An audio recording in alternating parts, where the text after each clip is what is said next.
Há milênios a humanidade clama por soluções que reguem a terra. Chegam até a fazer a dança da chuva para pedir aos céus que derramem no solo a preciosa água. Apresentamos uma solução criada em 1965 por agricultores do deserto de Israel que fizeram brotar vida na região mais árida. Nascia assim a Netafim.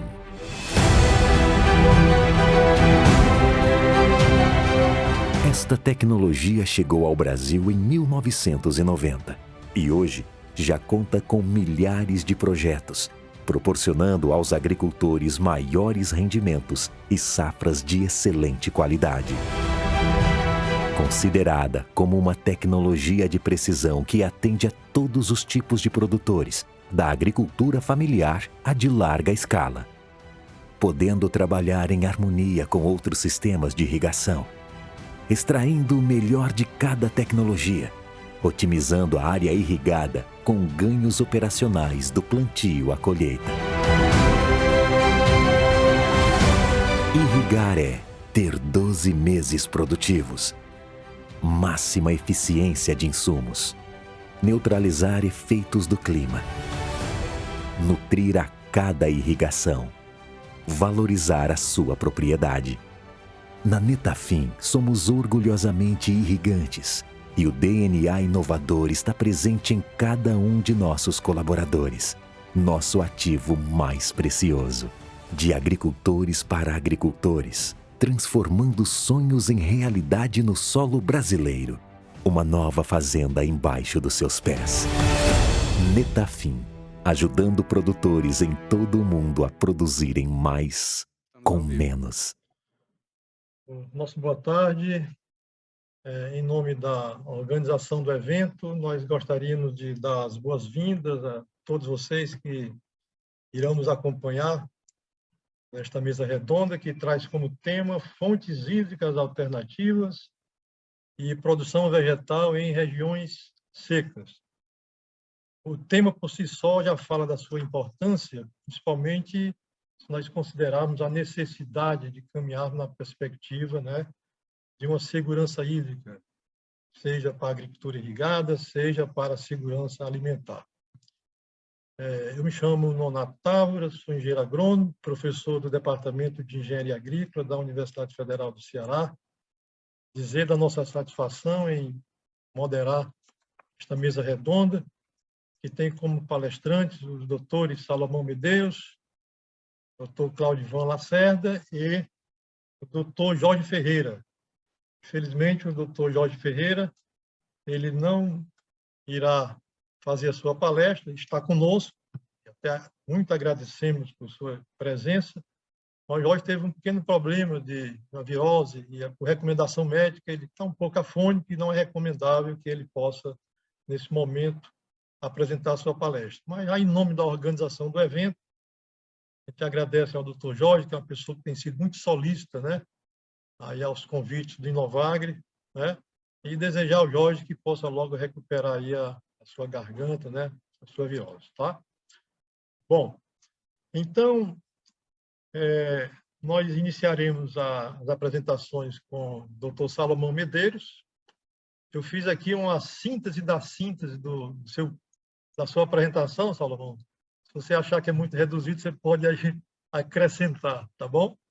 Mas o doutor Salomão, ele é pesquisador do Ministério da Ciência, Tecnologia e Inovações, onde atuou até o ano de 2020 no Instituto Nacional do Semiárido, o INSA, como pesquisador na área de recursos hídricos.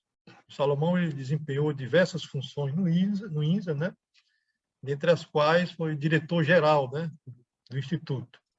E, atualmente, ele está à disposição do Polo de Inovação do Instituto Federal da Paraíba. Então, nossos agradecimentos por ter aceitado esse convite. Nesse momento, eu passo a palavra para você, Salomão, para que você possa fazer a sua apresentação em tempo médio, aí, em torno de 40 minutos, tá bom? Muito obrigado. Obrigado, professor Nonato. Inicialmente, eu queria agradecer a comissão organizadora pelo convite. né, para participar aqui do evento. O Inovagre é um dos eventos, né, maiores que nós temos aqui na América Latina, na área de irrigação. Então, é sempre uma honra poder estar com vocês aqui, compartilhando um pouco, né, do que a gente tem feito, né, com relação às questões que envolvem o reuso de água. E a apresentação foi excelente, viu, professor Nonato? Curto, direto, é isso aí que a gente também vou tentar fazer isso também na minha apresentação. Então, deixe-me compartilhar aqui. Bem, o professor Valdivan me pediu para eu falar um pouco, né, sobre esse tema, né, o uso de água residuária na agricultura, tá? Como uma das fontes alternativas de água que nós temos e que ainda é muito pouco explorado aqui em nosso país. Tá? Então, falar um pouco aqui da agricultura irrigada, isso aqui são os dados mais recentes que nós temos da agricultura irrigada no Brasil. Então, nós temos uma agricultura irrigada pujante aqui no Brasil. Atualmente, nós temos aí irrigado, né, mais de 5 milhões de hectares, sendo os estados, né, que mais possuem, né, áreas irrigadas é o Rio Grande do Sul, seguido de Minas Gerais, Bahia, São Paulo, né, e Goiás. Então, esses são os estados que têm se destacado, né, com as maiores áreas irrigadas aqui no nosso país. Então, isso aqui mostra, nesse mapa, mostra um pouco dessa distribuição. Dados recentes já apontam, né, que nós temos um potencial, né, de mais de 13 milhões de hectares a serem irrigados, tá? Só utilizando, né, as áreas, né, de agricultura de sequeiro e também destinada à pecuária, né? Então, a gente tem um grande potencial para crescer com relação à agricultura irrigada. Isso aqui, somos, né, a agricultura irrigada no Brasil não é diferente do mundo, né? É um dos maiores consumidores de água. Em 2019, nós retiramos aí dos mananciais em torno de 1.000 metros cúbicos por segundo, né? Representa aí 52%, né, de toda a água consumida. Vale destacar, saiu agora um estudo recente da Agência Nacional de Águas, que avaliou o potencial, né, de evaporação dos reservatórios artificiais aqui do Brasil, tá? E o que é evaporado, né, equivale quase ao consumo de água na irrigação. Então, nós estamos retirando aí em torno de 1.000 metros cúbicos por segundo dos reservatórios. A evaporação desses reservatórios aí chega a quase 800 metros cúbicos por segundo. Então, um grande também consumidor é a evaporação.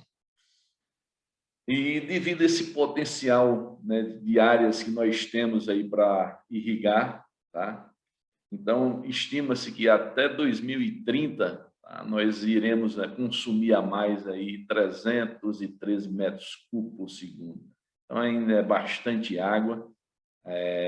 Até 2030 que nós deveremos consumir, e a gente sabe que devido aos efeitos, né, da mudança do clima, né, em várias regiões, né, antigamente nós víamos problemas, conflito pelo uso da água, especialmente no semiárido brasileiro, mas agora a gente já tem visto, né, esse tipo de problema em várias regiões, inclusive no sul e sudeste, né, do país, que atualmente tem passado por uma seca, né, marcante, inclusive, né, tem provocado também uma crise energética. Então, a questão que envolve a água, cada vez mais nós temos visto conflitos, né, pelos diversos usos, e a irrigação, por ser um dos maiores consumidores, né, tem que estar sempre atenta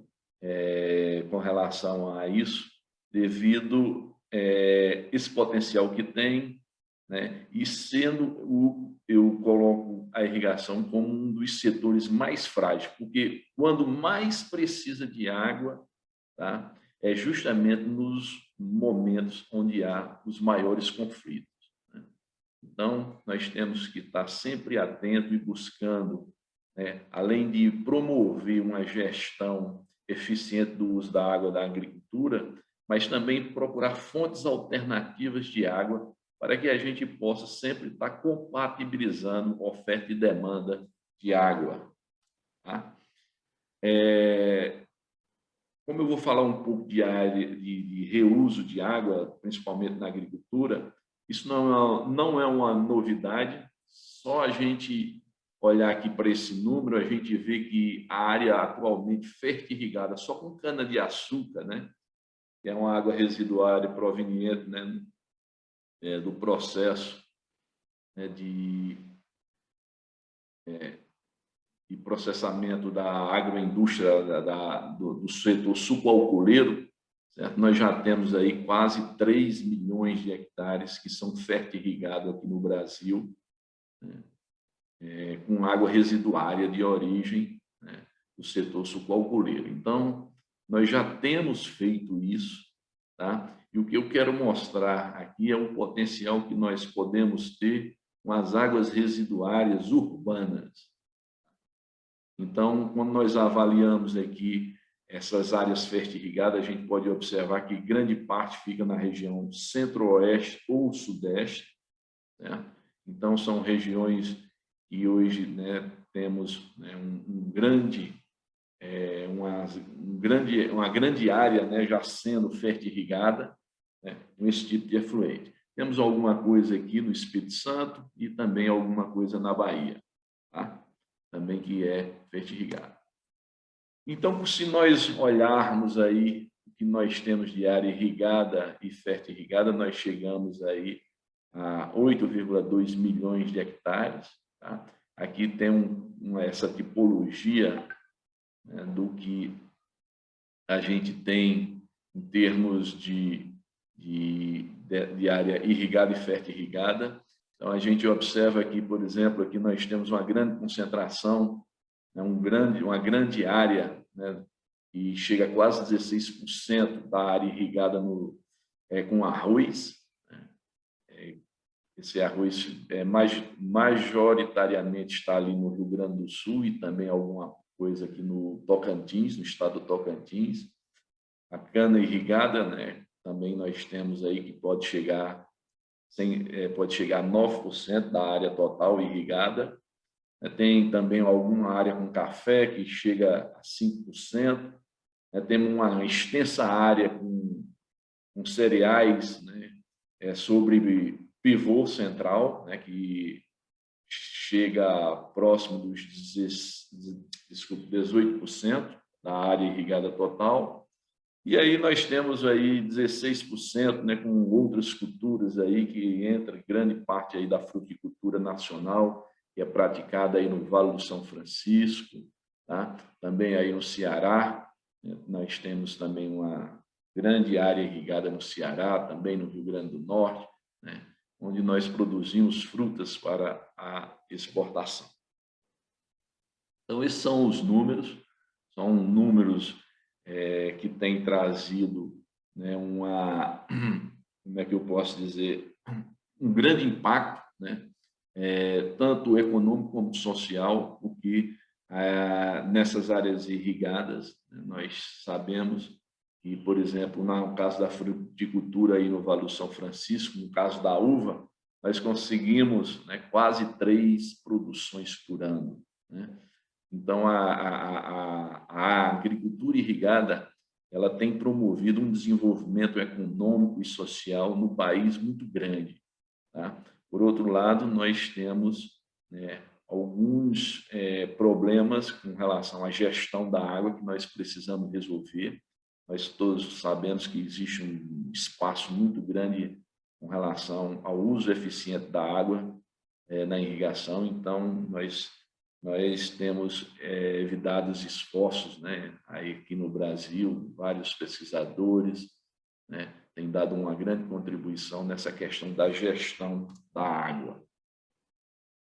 Então, quando nós avaliamos também um estudo, né, da Agência Nacional de Água sobre segurança hídrica apenas pela dimensão, né, econômica, né? Então, esse estudo tem demonstrado, né, que se nós não implementarmos, né, ações de segurança hídrica dentro do Brasil, seja com relação à gestão, seja também com relação à gestão da oferta, ou seja, busca de novas fontes hídricas, né, nós podemos chegar a 2035, né, se houver algum evento extremo, crítico, tá, e nós não implementarmos medidas mitigadoras, nós podemos, né, chegar a um risco de perder, né, quase aí 520 bilhões de reais, né, devido à falta de água, ou seja, à insegurança hídrica. Então, mais uma vez, há necessidade, né, de investirmos tanto em gestão da demanda, como também buscar novas fontes alternativas de água. E é nesse contexto que eu quero mostrar alguns números aqui que nós levantamos aqui para o Brasil sobre o potencial de área irrigável, né, com a água residuária que são produzidas, né, nos municípios brasileiros. Nós temos 5.570 municípios, tá? E eu costumo dizer que esses municípios, né, esses esgotos que são produzidos são verdadeiros rios perenes, né, que nós temos nesses municípios. Se nós iniciarmos um processo de coleta e tratamento, tá, nós poderemos chegar a um incremento, né, substancial, né, da agricultura irrigada sem realizar, né, aportes adicionais aos mananciais hídricos. Então, só considerando, para vocês terem uma ideia, considerando aqui o esgoto que é produzido, certo, nos municípios que são contemplados com sistemas de coleta e tratamento de esgoto, atualmente nós podemos chegar aqui no Brasil, só com esgoto produzido, em torno de 1,47 milhões de hectares. Atualmente, com o que é só coletado, tá, esse potencial já cai para, né, 990 mil hectares, tá? Mas ainda é um número bastante expressivo. E isso aqui está coletado, mas aqui era para estar o nome tratado, certo? Então, esse potencial cai para 700 mil hectares. Tá? Então, esse é mais ou menos o potencial que nós temos, né, de área irrigável com o uso, né, seja do esgoto produzido, coletado e atualmente tratado. Isso considerando a infraestrutura que nós temos hoje. No Brasil, nós temos um déficit muito grande de sistemas de coleta e tratamento. Tá? Então, se no futuro nós implementarmos, né, tudo isso, nós podemos chegar aí, como eu coloquei aqui, nesses levantamentos que nós fizemos, né, se a população se manter a mesma, né, quase aí 1,5 milhões de hectares, o que é uma área extremamente expressiva, tendo em vista que atualmente nós temos aí, né, 5,3 milhões de hectares irrigados. Tá? Então, isso é o potencial em termos de quantidade de área que nós podemos, né, implementar só utilizando o esgoto tratado. Quando nós avaliamos o potencial nutricional desses esgotos, tá? Isso aqui são os números também levantados, diariamente, né, nós produzimos, né, e lançamos fora, aí, por exemplo, em termos de fósforo, né, 298 toneladas dia, certo? Perdida. Tá?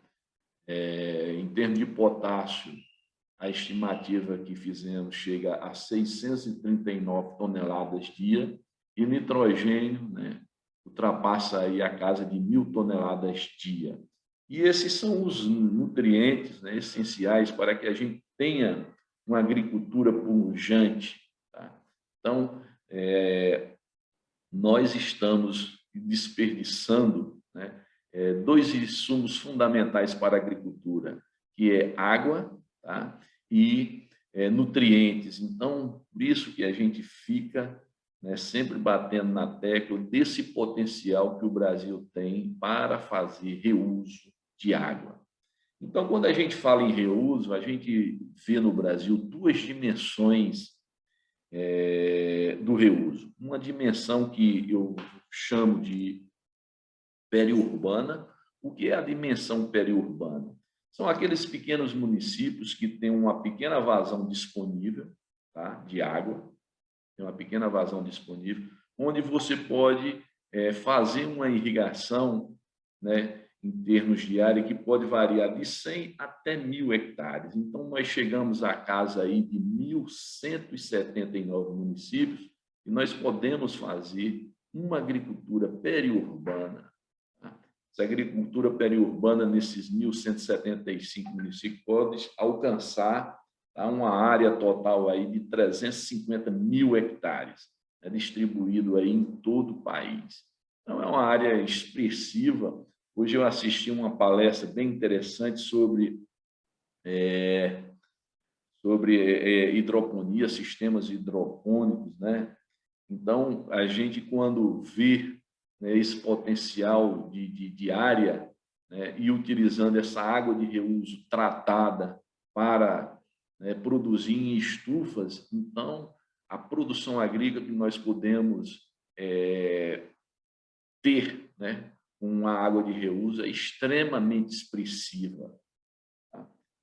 E quando nós avaliamos a outra agricultura que nós podemos fazer com a água residuária, tá? Lembre-se que a gente tiramos os municípios, né, que não chegam a casa, né, de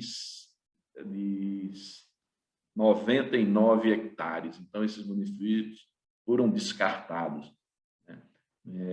Então, nós chegamos aqui para uma agricultura periurbana 1.179. E quando a gente considera aquela agricultura mais intensiva, né, nós chegamos aqui ao número que em 226 municípios, tá, eu posso praticar uma agricultura que pode variar entre 1.000 hectares, né, a mais de 5.000 hectares.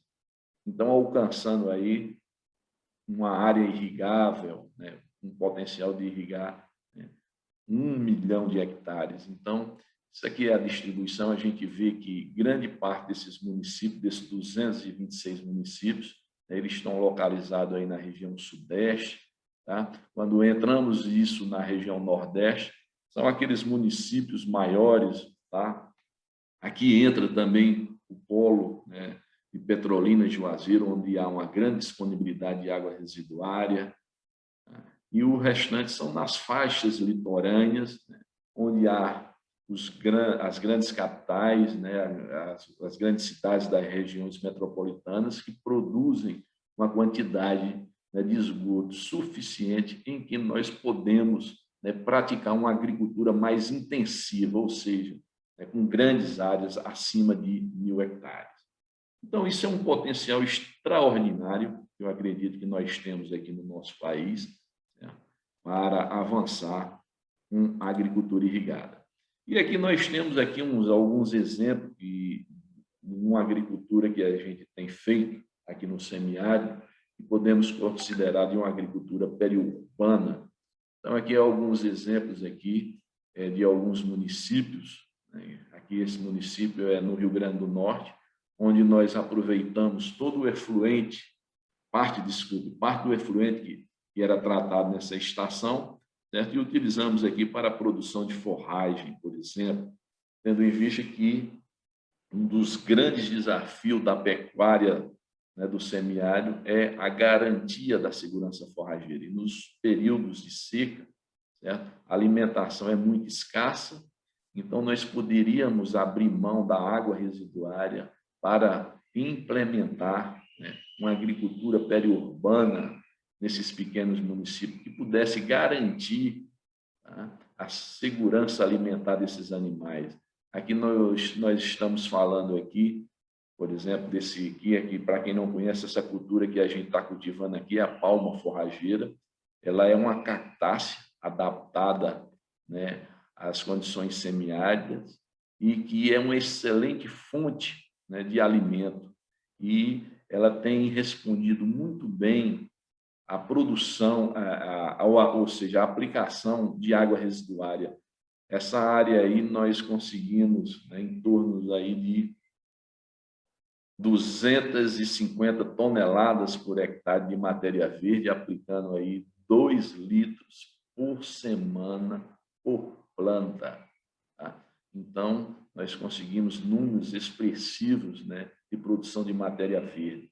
Vale salientar que essa palma, tá, ela é uma alimentação mais energética, também contém bastante água, certo, nessa planta, e os animais que consomem, né, dependendo do percentual, né, de palma que ele consome na sua dieta, eles podem reduzir drasticamente o consumo de água, né, e é também um dos grandes consumidores. No semiárido brasileiro, depois nós temos a irrigação, depois o setor urbano, industrial, e o quarto que mais consome, certo, é a pecuária.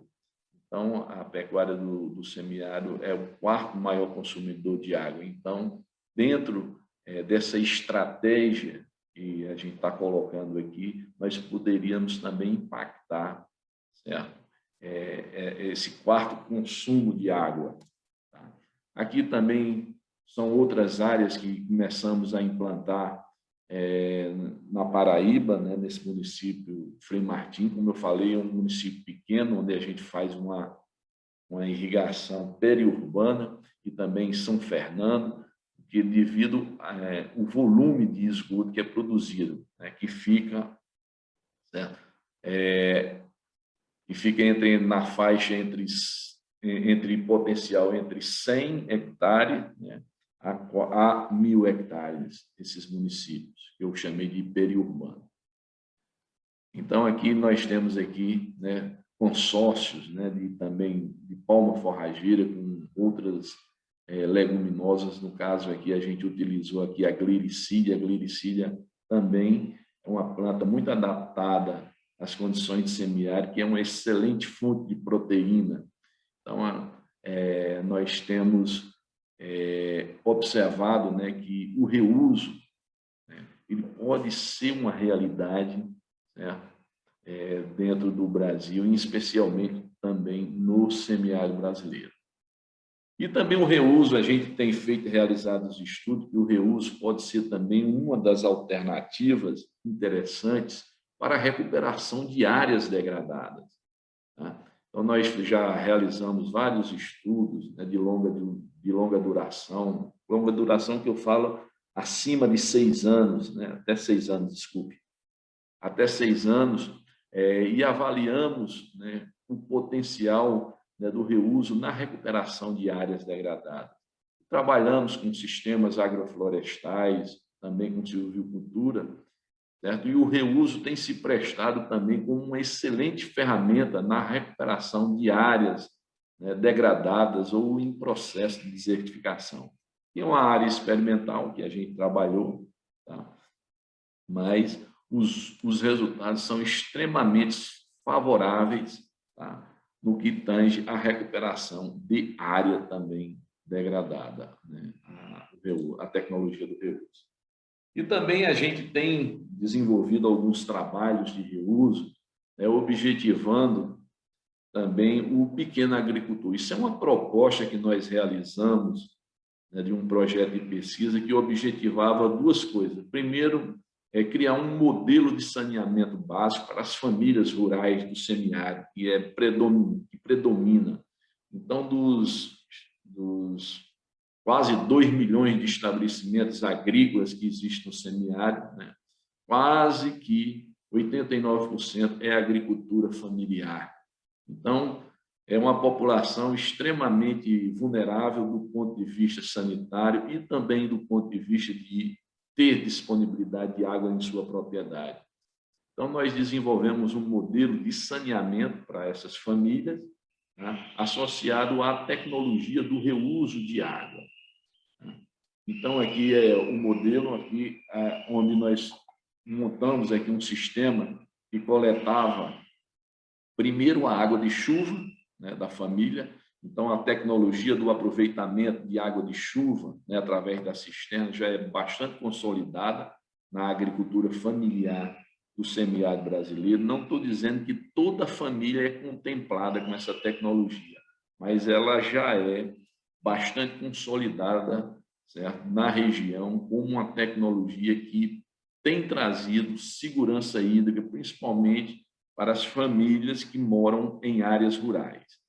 E essas famílias têm produzido uma quantidade significativa de esgoto, e com esse esgoto, tá, nós implementamos um sistema de coleta, posteriormente tratamento, através aqui de um reator WASP, né, que faz toda a questão da redução da digestão orgânica, né, da matéria orgânica que contém esses efluentes, e posteriormente nós fazíamos a desinfecção em lagoas, né, chamada aqui lagoas de polimento, e essa desinfecção era através dos raios solares, né? O UV esterilizava, né, o efluente. Posteriormente, nós tínhamos aqui um reservatório e aqui nós implantamos uma pequena unidade de produção agrícola, tá? Então, nós fazíamos, né, um bom aproveitamento, né, de todo o esgoto que era produzido por estas famílias. Então, a gente implementou a nível experimental, e isso já está sendo implantado em escala maior, né, por uma organização social denominada, meu nome, fugiu o nome, mas é uma organização social que atua no semiárido baiano, tá? E ela tem implantado, né, vários sistemas disso. Então, aqui, aqui nessa foto, você pode ver aqui o reator enterrado, o esgoto chega aqui, ele entra por baixo, é um fluxo ascendente, posteriormente ele sai aqui nessa parte superior e enche essas lagoas. Essas lagoas funcionam em regime de batelada, quando uma está cheia, a outra está enchendo, né? Então, quando uma já começa, já está cheia, a outra já está, o efluente aqui produzido, tá, já está em condições de ser utilizado na agricultura e vem para esse reservatório. E aqui a gente tem um mapa vendo de cima, e aqui a unidade de reuso. A família optou para explorar a cultura do cajueiro aqui, tá? Então, nós também temos visto que o reuso também tem sido uma importante janela para incrementar a disponibilidade de água a nível, né, do pequeno agricultor também, tá? Então, eu queria finalizar aqui mostrando alguns impactos, né, positivos, né, da tecnologia do reuso. Então, se a gente considerar os ODS, os 17 ODS, tá? O reuso, a tecnologia do reuso, ele pode impactar, seja diretamente ou indiretamente, 8 objetivos.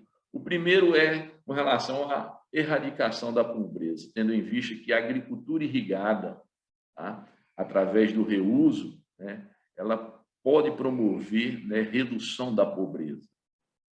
Porque, como eu falei no início da apresentação, a agricultura irrigada brasileira, ela tem um papel importante econômico e social. Como nós estamos falando de produção de alimentos, né, então a tecnologia do reuso também impacta o ODS 2, né, que é acabar com a fome. E acabando com a fome, né, erradicando a pobreza, nós também estamos contribuindo com o ODS 3, que é trazendo vida saudável para as populações. Não só por ter uma alimentação melhor, mas também por promover o saneamento, né, que é o ODS 6, que é o ODS mais impactado, né, ou seja, o ODS que é impactado diretamente. Então, quando nós começamos a avaliar os outros ODS, impacta também o ODS 10, porque nós conseguimos, né, devido a esse processo de promover um sistema produtivo, nós conseguimos impactar também o ODS 10, que é reduzir as desigualdades regionais. Então, nós podemos fazer isso, né, através da ferramenta do reuso. E isso entra também dentro de um conceito, né, de comunidades sustentáveis ou cidades sustentáveis, por promover a ciclagem, seja de nutriente ou de água, né? Então, nós impactamos também indiretamente o ODS 11. Tá?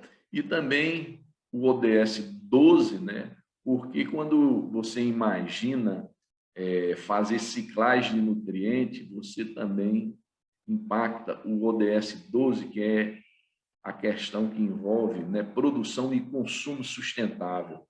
Nessas áreas que nós implantamos de reuso, nós conseguimos, né, níveis de produtividade de matéria verde, no caso forragem, elevados, né, sem fazer adubação química.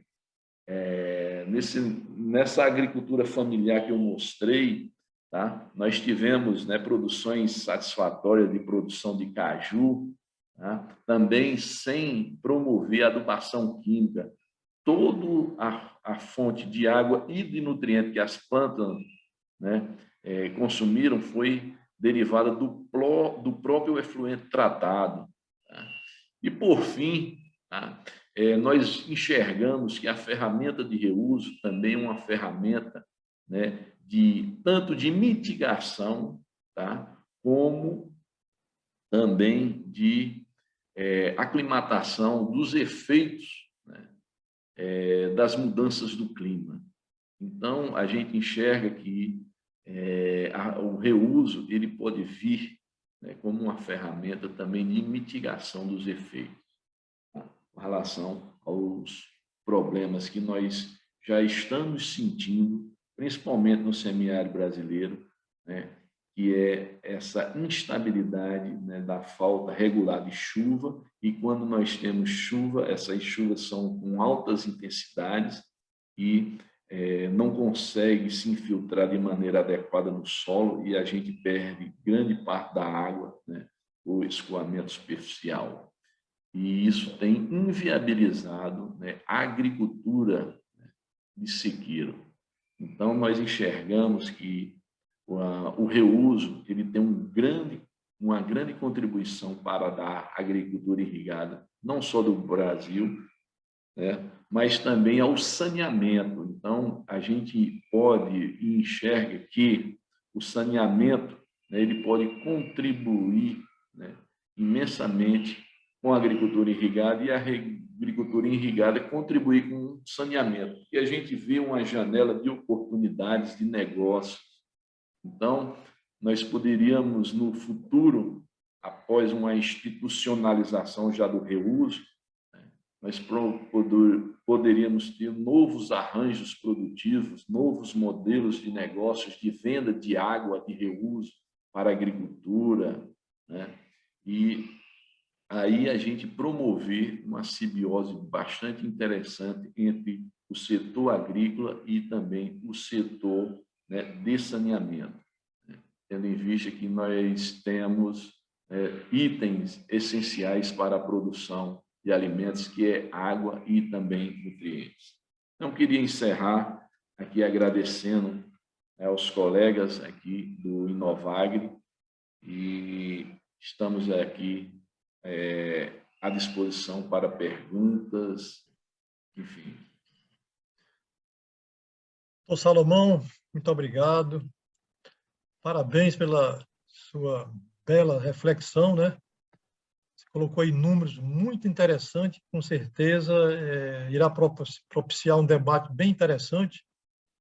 E só aproveitando aí o final da sua fala, quando você coloca a simbiose entre saneamento e irrigação, isso aí é uma coisa espetacular, principalmente pelo que nós temos de perspectiva aí por meio do marco, né, do regulatório de saneamento básico. Não sei como é que podemos avançar. Então, ao final das apresentações, certamente iremos conversar um pouco sobre isso. Muito obrigado pela sua apresentação. Parabéns.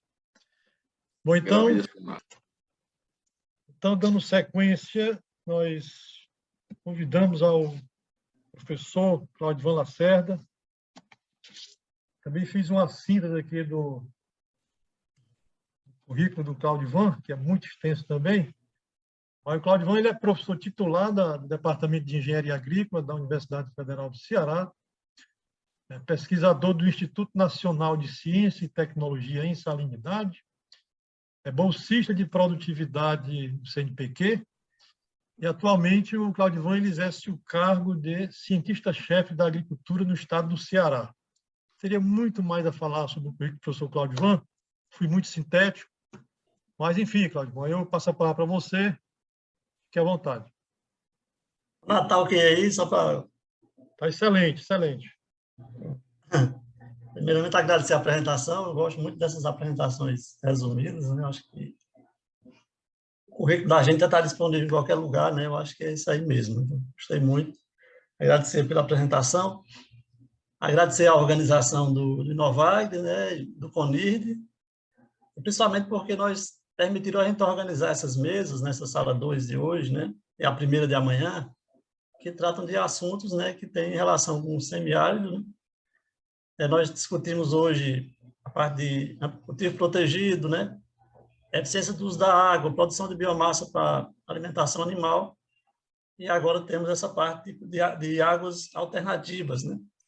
São temas que têm interligação porque estão associados com o mesmo ambiente, né, o ambiente semiárido. Você vê que pela manhã se falou de água salobra, de cultivo protegido. Na palestra anterior, o doutor Guerman falou também sobre águas salobras, né? Pela manhã foi falado na relação entre pegada hídrica e a necessidade de utilização de águas residuárias, que o Salomão comentou muito bem aí. Então, são temas interligados, né? E que o objetivo realmente era tratar dessa discussão, né, de água e produção vegetal no ambiente semiárido. Então, a lamentar só a impossibilidade do Jorge, que queria falar sobre as águas recicladas lá da Califórnia, né, que seria também uma experiência interessante para a gente estar discutindo aqui hoje. Então, eu fiquei de falar sobre águas salobras, né, potencial e limitações, vou falar sobre alguns aspectos básicos, né, e alguns resultados aplicados, né, nessa ideia do potencial.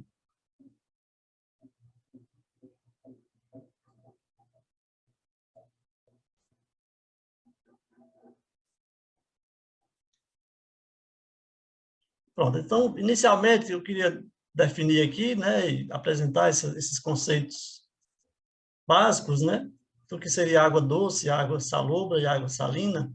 Então, a gente se baseia aqui nessa resolução do CONAMA, 2005, que ele fala que a água doce, né, é aquela que tem até 0,5, né, partes por mil, né, ou seja, 500 miligramas por litro, né, de 500 miligramas de sais por litro. Então, água com até essa concentração, né, é considerada água doce, né?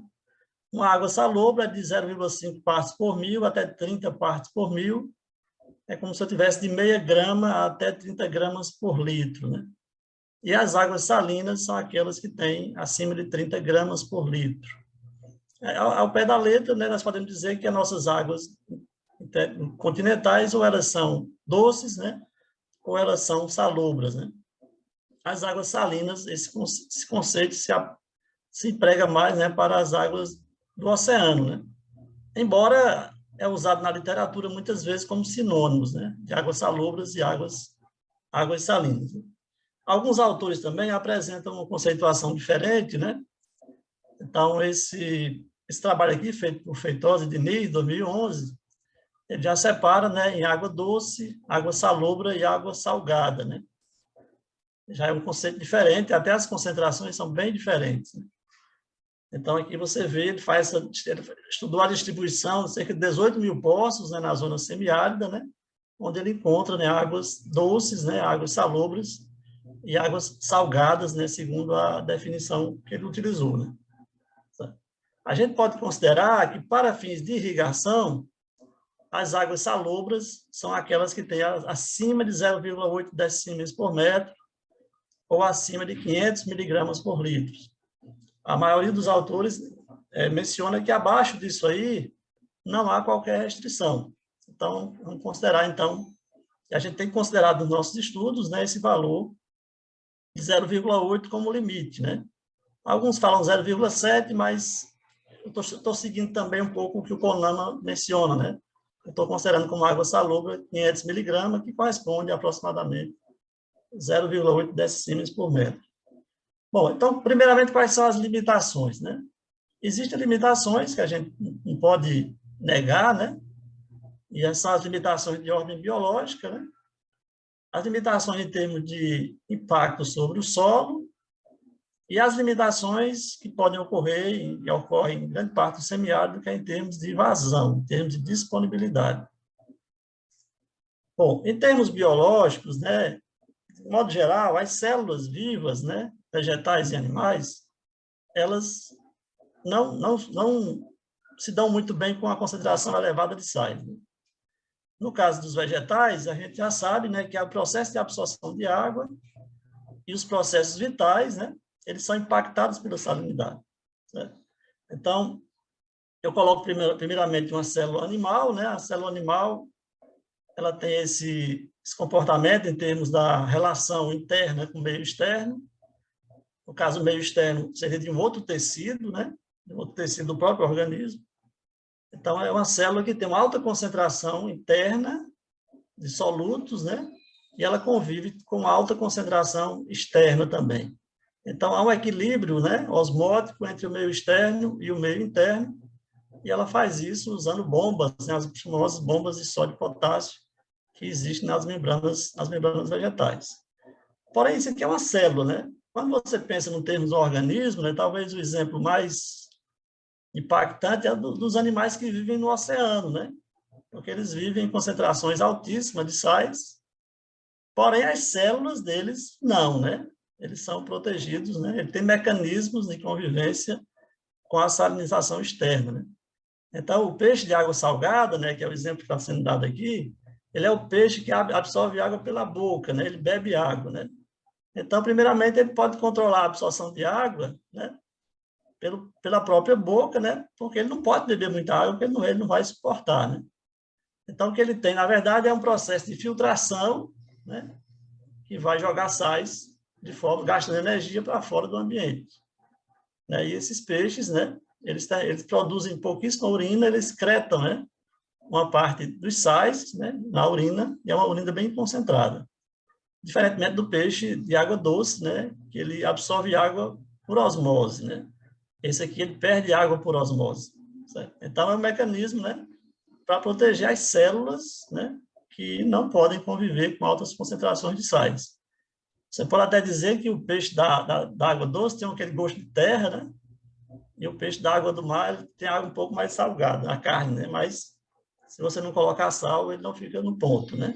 Certo? Porque ele não acumula sal nos seus órgãos vitais, as suas células. As células vegetais, né? Elas evoluíram, as plantas que evoluíram na terra, né? Elas evoluíram num ambiente com baixa concentração de sais, certo? Então, a solução do solo ou os espaços intercelulares são de baixa concentração de sais, enquanto que o meio interno tem uma alta concentração de sais.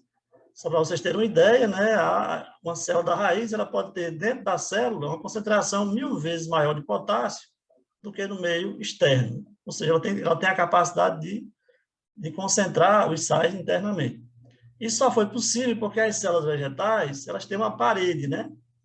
Depois da membrana tem uma parede que evita, né, e protege o rompimento das células, né? Porque num sistema como esse, eu esperaria, né, que a água fosse entrar até estourar o sistema, né?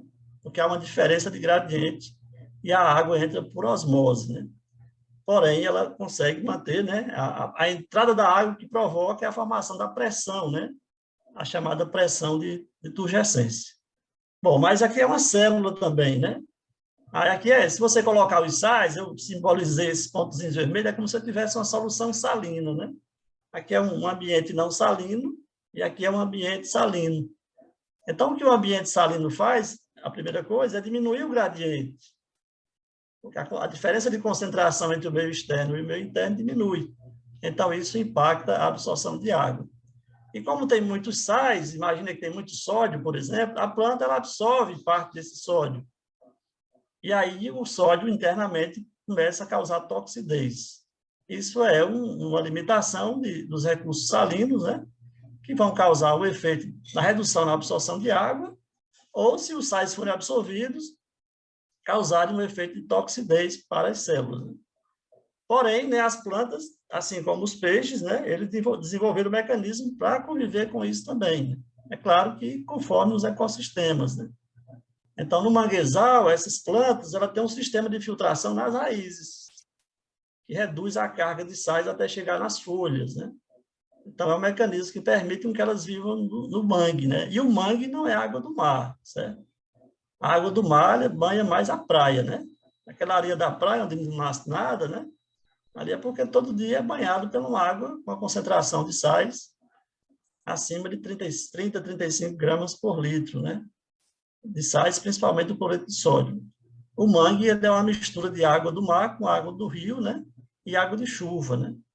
Então, a salinidade aqui ela é bem flutuante, ela varia de 0,5% a 2,5%, né? Dados que a gente conhece, conforme for a subida da maré ou a ocorrência de chuvas ou de enxurradas. Outras plantas, né, que não tem um filtro muito bom na raiz, aqui é uma triplex. A triplex ela tem uma grande capacidade de acumular sais, né, extrair sais do solo, né, principalmente o sódio. E aqui ela irrigada com um rejeito dessalinizador, ela está aí bonitona, né? Por quê? Porque ela tem um mecanismo um pouco diferenciado, que ela tem glândulas nas folhas que jogam sal para fora. É mais ou menos com a ideia do peixe, da urina do peixe, né? A glândula de sal, ela excreta, né? Assim como o peixe excreta, né? Pela urina uma parte, né?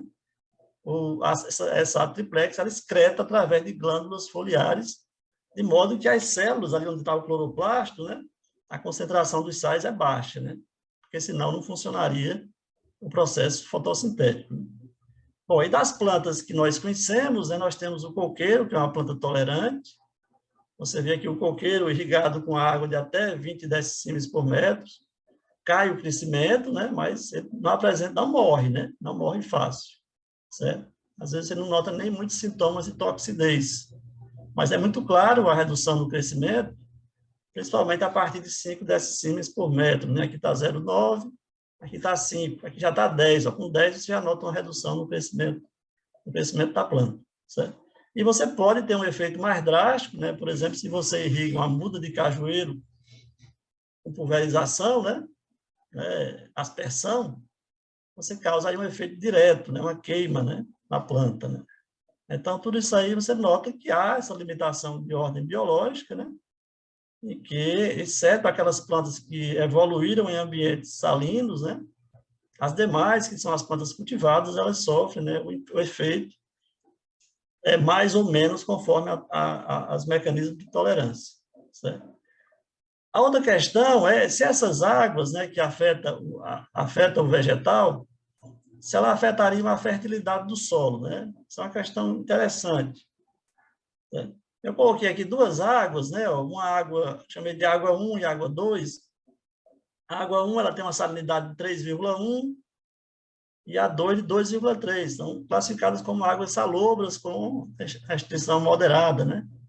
Essa água 1 é ali do calcário Jandaíra, ela tem cálcio, mais, né? Ó, principalmente cálcio, 3,5, depois tem sódio, depois magnésio, né? E as águas salobras, de modo geral, pelo menos as nossas, tem pouquíssimo potássio, né? Então, a gente pode dizer que nossas águas são ricas em cálcio, sódio e magnésio. No caso dessa outra aqui, né? Aqui é o cálcio, o primeiro, né? Aqui é o sódio, né? Essa água aqui é aqui do Ceará, da região do cristalino, né? Então, já é uma água mais com predomínio mais de sódio, né? Então, são duas características diferentes. Quando você analisa a fertilidade do solo, né? Dois parâmetros importantes é a soma de base e a saturação por base. Para você dizer se um solo é um solo eutrófico, né, ou distrófico. Pois bem, quando você tem um ambiente salinizado, essas duas variáveis elas não entram em consideração, né, porque você vai ter o problema da salinização, né? Então, aqui no caso, é claro que se eu aplicar qualquer uma dessas duas águas aqui do solo, eu vou aumentar a soma de base e vou aumentar a saturação por base. Aqui mais por cálcio, né? Aqui mais por sódio, mas eu vou estar aumentando a saturação por base, né? Então, se a água salinizar o solo, por exemplo, né? Então, S e V, que é a soma de base e a percentagem de saturação, elas perdem o valor na análise de fertilidade, porque o solo vai estar com a limitação da CE, que é a condutividade elétrica, e podendo estar também com a percentagem de sódio trocável. Então, esses dois parâmetros é que definirão a fertilidade e a capacidade produtiva do solo. Então, você não analisa um solo salino, né? A fertilidade dele com base em S e V, né? Com base em soma de base, certo? Então, é o primeiro aspecto, né? O segundo aspecto é que, se a água tem mais sódio, né? Ela tem uma RAS elevada, aí você tem um aumento das cargas dispersivas, né? Representada principalmente pelo sódio, em relação às cargas coesivas, né? Que são representadas principalmente pelo cálcio. E aí você pode ter um impacto na estrutura do solo, né? Claro, principalmente os solos que têm maiores teores de argila, né? Então, isso aí representa uma RAS, né? Que é a relação entre sódio e cálcio e magnésio. Então, uma RAS elevada significa dizer que a água, ao entrar em contato com o complexo de troca, quanto maior for a RAS, mais o sódio ganha espaço. Mas ele compete para ficar dissolvido no complexo de troca do solo e expulsar os outros elementos. Então, ele começa a causar processo de dispersão, né? Uma carga dispersiva. Bom, esses problemas aqui, né? Eles são menos significantes, né? Em solos arenosos, certo? Ok? Com a aplicação de menores lâminas, né? Porque menores lâminas podem até ter um componente de melhoria na fertilidade do solo, e também o uso da irrigação suplementar, que foi mencionado pelo Dr. Guerra na mesa redonda anterior, né?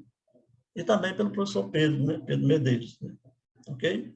Então, aqui seria uma forma de você diminuir esses impactos, né? Da aplicação dessas águas no solo.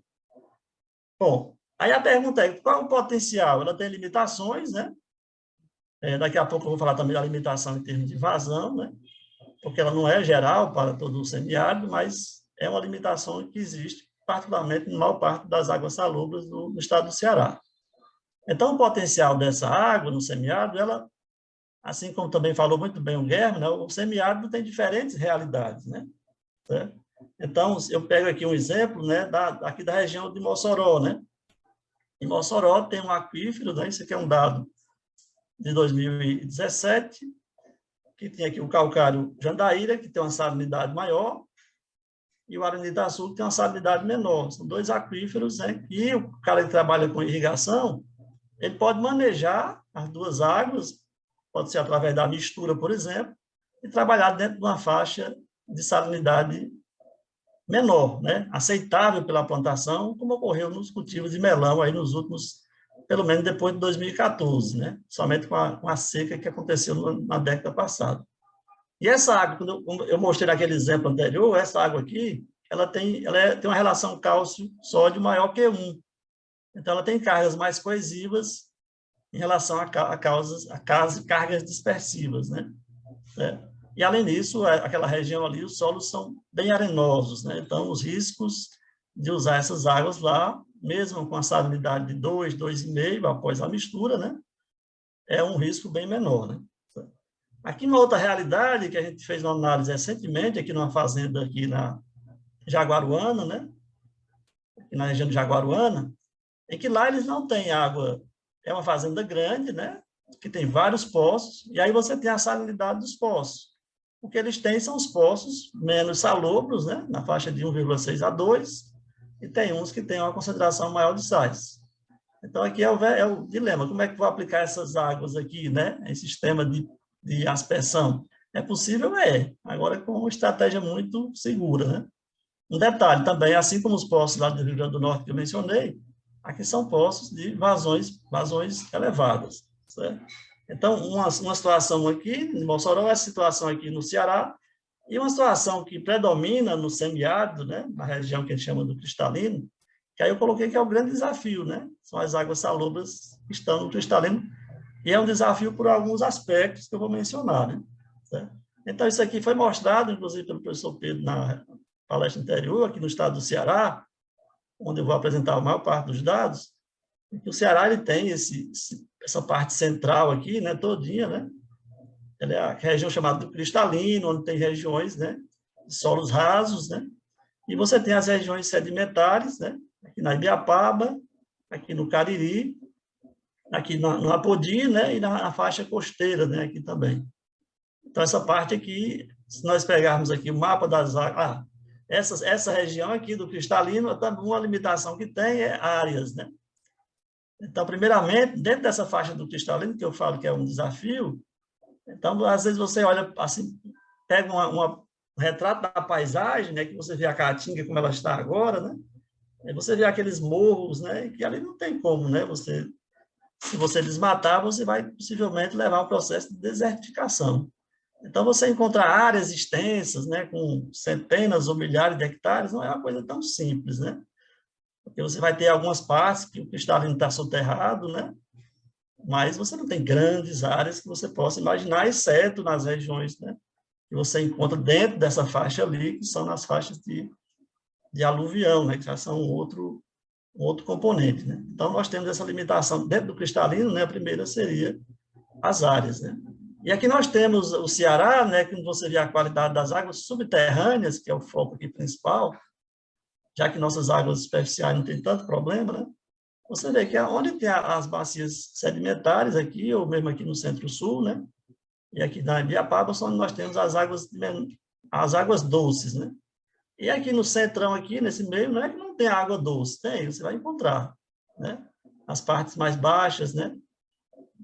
Mesmo nos aluviões, as águas não são muito salobras, né? Mas o grosso das águas, esse amarelo, esse rosa, acho que é lilás, isso aqui, né?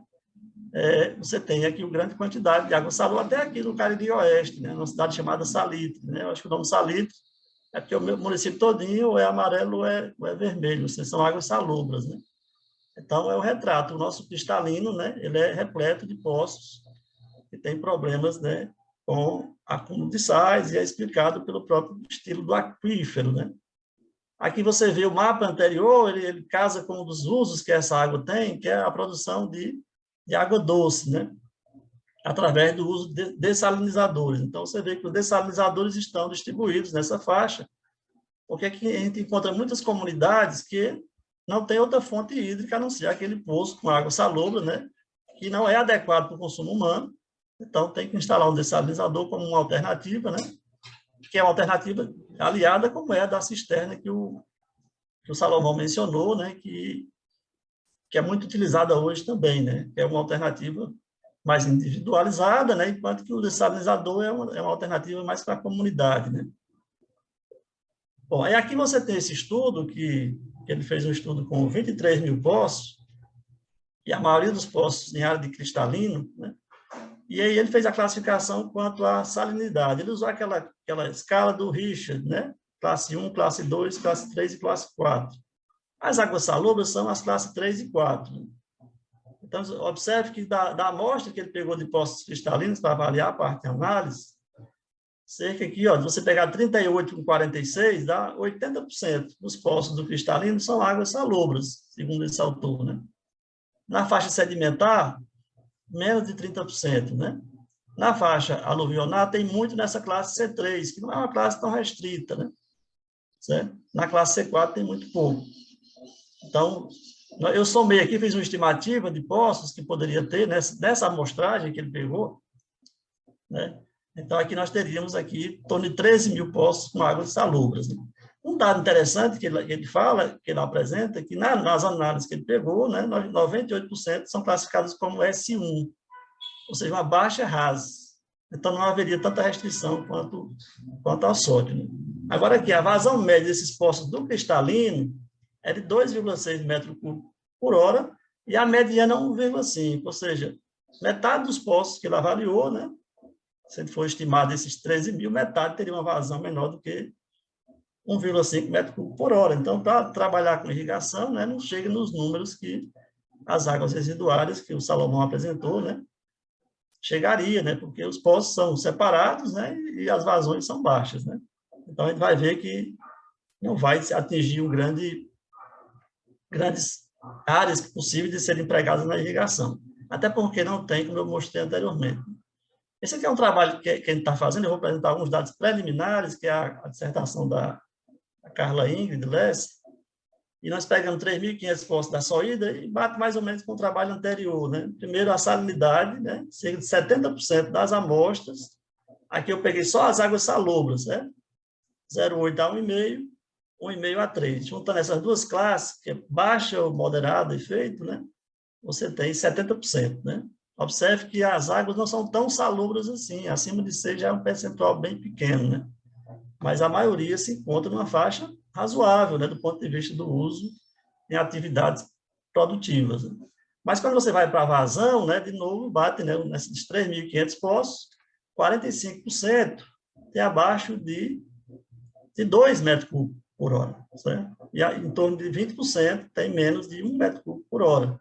E tem uma faixa aqui razoável, né, dos 35%, se eu somasse entre 2 e 5, 6 metros cúbicos por hora, né? É uma faixa que se encontra, né, aqui, certo? O restante daria em torno aí de 20% acima de 6 metros cúbicos por hora, né? Que é uma faixa, é uma quantidade pequena, né? Então, as vazões é um grande problema. É um dado interessante que eu também peguei, a gente tem feito uma parceria com a CPRM, a residência aqui do Ceará, né? E a gente pegou uma amostra de 2.000, pegou uma amostra de 2.000 poços, só para mostrar nessa apresentação, onde ele tinha a identificação dos poços bombeando e os poços abandonados, né? E é uma coisa interessante, né? Porque a salinidade das duas águas não difere tanto, difere mais a vazão. Ou seja, os poços eles são abandonados mais por conta da vazão do que em função da salinidade, né? A salinidade aqui está em torno de 5,5, aqui está em torno de 4,5, um pouco mais. Não é tão diferente. Agora, a vazão aqui é bem diferente. Então, quando ele tem uma vazão boa, o cara dá uma utilidade para aquela água, né? Para irrigar aquelas árvores perto de casa, né? Fazer alguma coisa nesse sentido. Ou para os animais, alguma coisa que são mais tolerantes do que as plantas. Ok? Bom, então o potencial dessas fontes hídricas, primeiro é culturas que utilizem pouca água, né? Eu acho que o Guilherme já tocou muito nesse assunto quando ele falou da palma, né? Sistemas de cultivo com menor demanda hídrica, certo? Plantas tolerantes, e aí eu diria que seria muitos pequenos empreendimentos, né?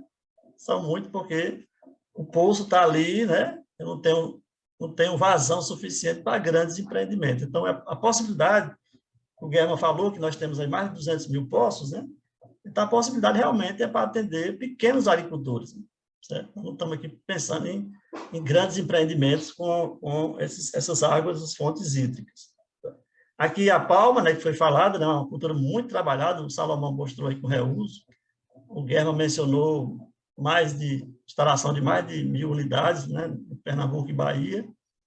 Aí, a gente tem trabalhado também experimento aqui usando uma água salobra em torno de 2, que vem da piscicultura, né? Ela vem de um poço salobro, passa pela piscicultura e está sendo usada para irrigar esse trabalho, que é uma tese de doutorado de um estudante lá da Escola Dom Fragoso, né? Onde esse trabalho está sendo realizado na Independência. Esse trabalho aqui, até agradeço ao Guilherme, que fez uma menção a ele na mesa anterior, que foi um trabalho da tese do Eduardo Cavalcante. O professor Nonato deu uma contribuição muito grande nessa parte que eu vou falar aqui, que é a parte de análise econômica, e foi o uso dessas águas na irrigação suplementar. Certo? Então, foi feita uma análise de produção e análise econômica, né? Então, num ambiente aqui, ó, em todos os sistemas, quando nós usamos a suplementação, houve um aumento da produtividade usando água de 4,5 decímetros por metro. Uma salinidade que está acima daqueles números que eu mencionei anteriormente. Eu falei que 70% dos poços que nós avaliamos tem uma salinidade menor do que 3, né? Aqui nós pegamos 4,5, né? E uma água predominantemente com sódio, cálcio e magnésio, como são as águas do nosso semiárido. Então, notem que ela aumentou a produção, né? No ano chuvoso, normal, na seca, quando deu maior resultado, quase 9.000 quilogramos por hectare a mais de espigas, né, do milho verde, e na seca severa foi um pouco menos, né? Porque aqui você já teve um pequeno efeito do estresse salino, né? Mas aqui é interessante que mesmo no chuvoso teve uma melhoria, né? Isso pode ser em função de algum efeito positivo de fertilidade, né? já que no ano chuvoso foram feitas poucas irrigações, né? Então, aquele cálcio, aquele magnésio que foi jogado da água, ele pode ter ajudado, né, no desenvolvimento da planta e ter uma maior produtividade. Aqui foi até o gráfico que o Guilherme mostrou, né? Então, você vê essa linha azul, aqui é o valor agregado, né? Na linha azul com a suplementação e aqui é sem suplementação. Note que as linhas vão se distanciando quando eu saio do chuvoso para o normal, para a seca e para a seca severa, né? Então, vai se distanciando, porque à medida que vai faltando a água, né? Quer dizer, eu colocando água salobra, eu consigo resolver o estresse hídrico, né? E não acarretar um estresse salino muito grande, porque é só uma suplementação, não é uma irrigação plena, né? E aqui a complementação, que seria o agricultor atingir um nível de reprodução social, né? Que seria o agricultor receber um salário mínimo durante 6 meses. Então, aqui também, né, você nota que, independente aqui de uma suplementação ou não, um ano chuvoso, ele consegue alcançar esse nível de reprodução social com menos de 1 hectare, né? É aquela ideia de não ter muitas áreas, né? Quando eu vou aqui na suplementação no ano normal, com em torno de 0,9 hectares eu consigo com a suplementação. Porém, sem suplementação, eu precisaria de 2 hectares para alcançar essa mesma renda para o agricultor. Se você vem para o ano de seca, né? Aí você vê que você consegue alcançar com 1 hectare, enquanto que sem a suplementação não consegue, né? Porque a planta, você tem prejuízos maiores do que lucro, né? E com uma seca severa, você nota que você precisa de uma área maior, porque aqui você já notou um pequeno efeito do estresse salino. O milho é uma planta moderadamente sensível, né? E eu estou aplicando água de 4,5, né? Mas certamente, se em vez de 4,5 aí fosse 3, o impacto seria mínimo, né? Mesmo no ano de seca severa, em que a lâmina de suplementação, obviamente, é maior, né? E aqui a gente fez uma simulação em relação à década anterior, né? Então, na década anterior, o produtor de milho no estado de Ceará, ele teve três, isso aqui é na região do Curu, foi os dados que a gente trabalhou, né? Ele só teve 3 anos que ele teve uma produção boa, entre 2010 e 2019. E foi 2011, 2017 e o próprio 2019. Com a suplementação, ele teria uma renda positiva em todos os anos, né, da década, certo? Bom, então, para finalizar aqui, só um projeto esse projeto da Carla Ingrid, né, que a gente está desenvolvendo, com a parceria com o pessoal dos colegas da Sohidra e da CPRM, e nós pegamos uma amostragem, né, estamos trabalhando nesses dados, e com foco no uso, né, no uso dessas águas. Então, 10 mil poços, né, e aí nós definimos as escalas que a gente, considerando o impacto sobre as plantas, o impacto sobre o ambiente, sobre o solo, né. Então, a gente considera que sem restrição, né? Nós não trabalhamos com águas menor do que 0,8, todos esses 10 mil poços têm uma salinidade acima de 0,8, que aí nós classificamos como águas salobras. Então, nós definimos, adaptei aqui de Aires Westcott, baseado um pouco na nossa experiência, que de 0,8 a 1,5 nós consideramos que é baixo efeito, né? Ou seja, o efeito é baixo, né, sobre o ambiente, sobre a planta e sobre o solo. De 1,5 a 3 é moderada, né? Então, lembre daquele gráfico que eu mostrei, que as águas que nós analisamos, 70% está nessa faixa aqui, né? De baixo a moderado efeito sobre o sistema, né? De 3 a 4,5 nós consideramos alta, né? E acima de 4,5 consideramos muito alta. Definimos dessa forma, né? Claro que nós consideramos só a CE, né? Nós estamos pegando mais dados para também avaliar a rasa, a dureza e outras características. Certo? E aqui nós aí vemos um pouco do potencial. Nós pegamos só uma amostragem de 3.500 poços, que é um banco de dados da Sohidra, né? É um dado preliminar, nós estamos ainda analisando esses dados, mas com base nos indicadores que nós consideramos, né? Se eu fosse fazer irrigação suplementar do milho, eu teria em torno de 30% desses poços que eu conseguiria irrigar 1 hectare sem problema nenhum, nem para a planta, nem para o solo.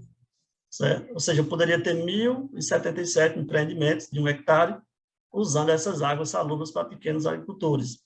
Se você usar o sorgo, aumenta um pouquinho a quantidade de hectares, né, de poços, porque o sorgo é um pouco mais tolerante que o milho, né? Assim como é o feijão, nosso feijão de corda. A palma forrageira eu poderia irrigar quase 1.400 hectares. Observe que é só essa amostra de 3.500 poços. Né?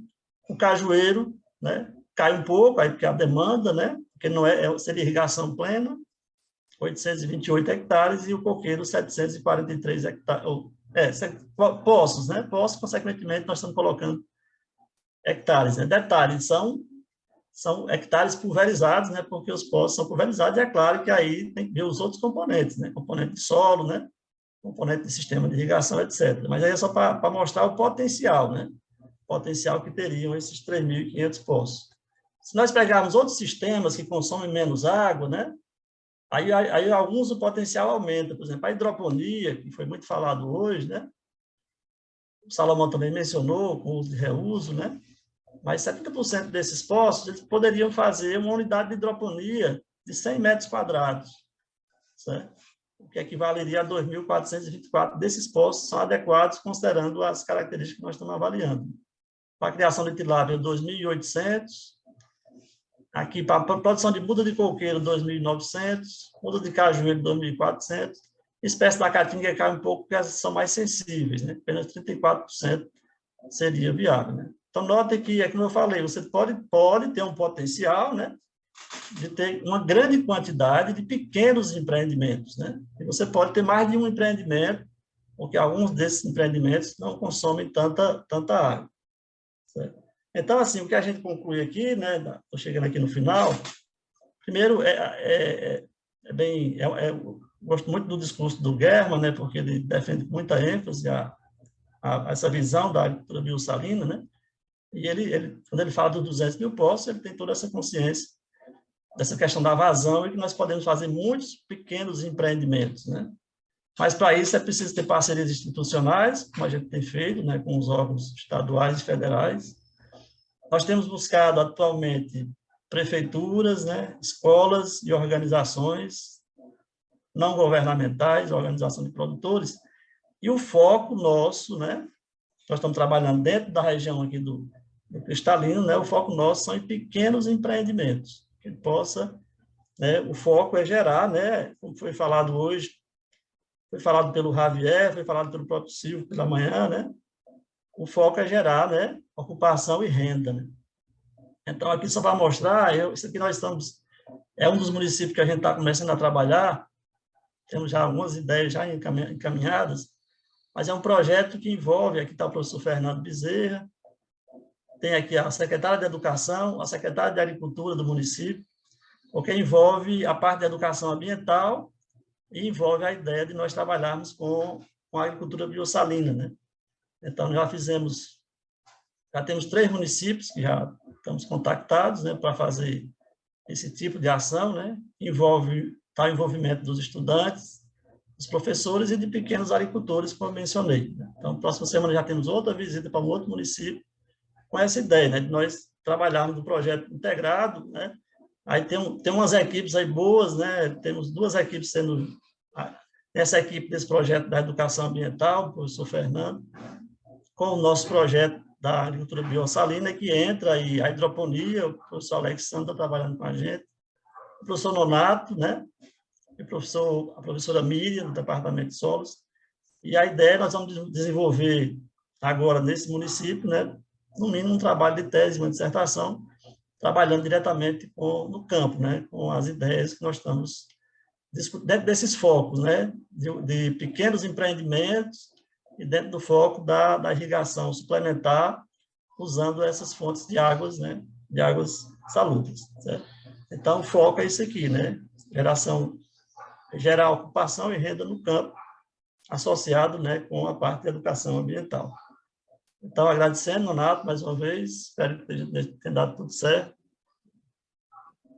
Tudo certinho, professor Claudio. Muito Terminei obrigado. nos 38 minutos. Tá? Excelente, excelente. Eu peguei 8 minutos do Jorge aí emprestado. Tá bom. Teremos um bom tempo aí para a gente fazer umas reflexões. Parabéns pela apresentação. Eu gostei muito desse trabalho que você está desenvolvendo aí com os poços no Cristalino e vejo que faltam informações para os tomadores de decisão. Quando você estava apresentando esses números, eu me lembrei lá do início dos anos 2000, que foi a partir de um trabalho realizado no Vale do Forquilho, em Quixeramobim, que o governo do estado do Ceará, por meio da SEAB, criou um programa chamado de Poço do Sertão, 5.000 poços no aluvião. Infelizmente, teve uma descontinuidade, né? Porque as políticas públicas, às vezes quase todas as vezes, elas não são, transformam-se não sendo política de Estado, mas política de governo, e com todo esse problema. Eu acho que essa geração de informações aí são muito importantes nessa perspectiva. Eu teria algumas reflexões a fazer, mas eu darei prioridade, nós daremos prioridade àqueles que estão nos assistindo e que endereçaram aqui algumas perguntas. Eu acho, deixa eu só colocar aqui, eu acho que tem uma primeira aqui que foi endereçada.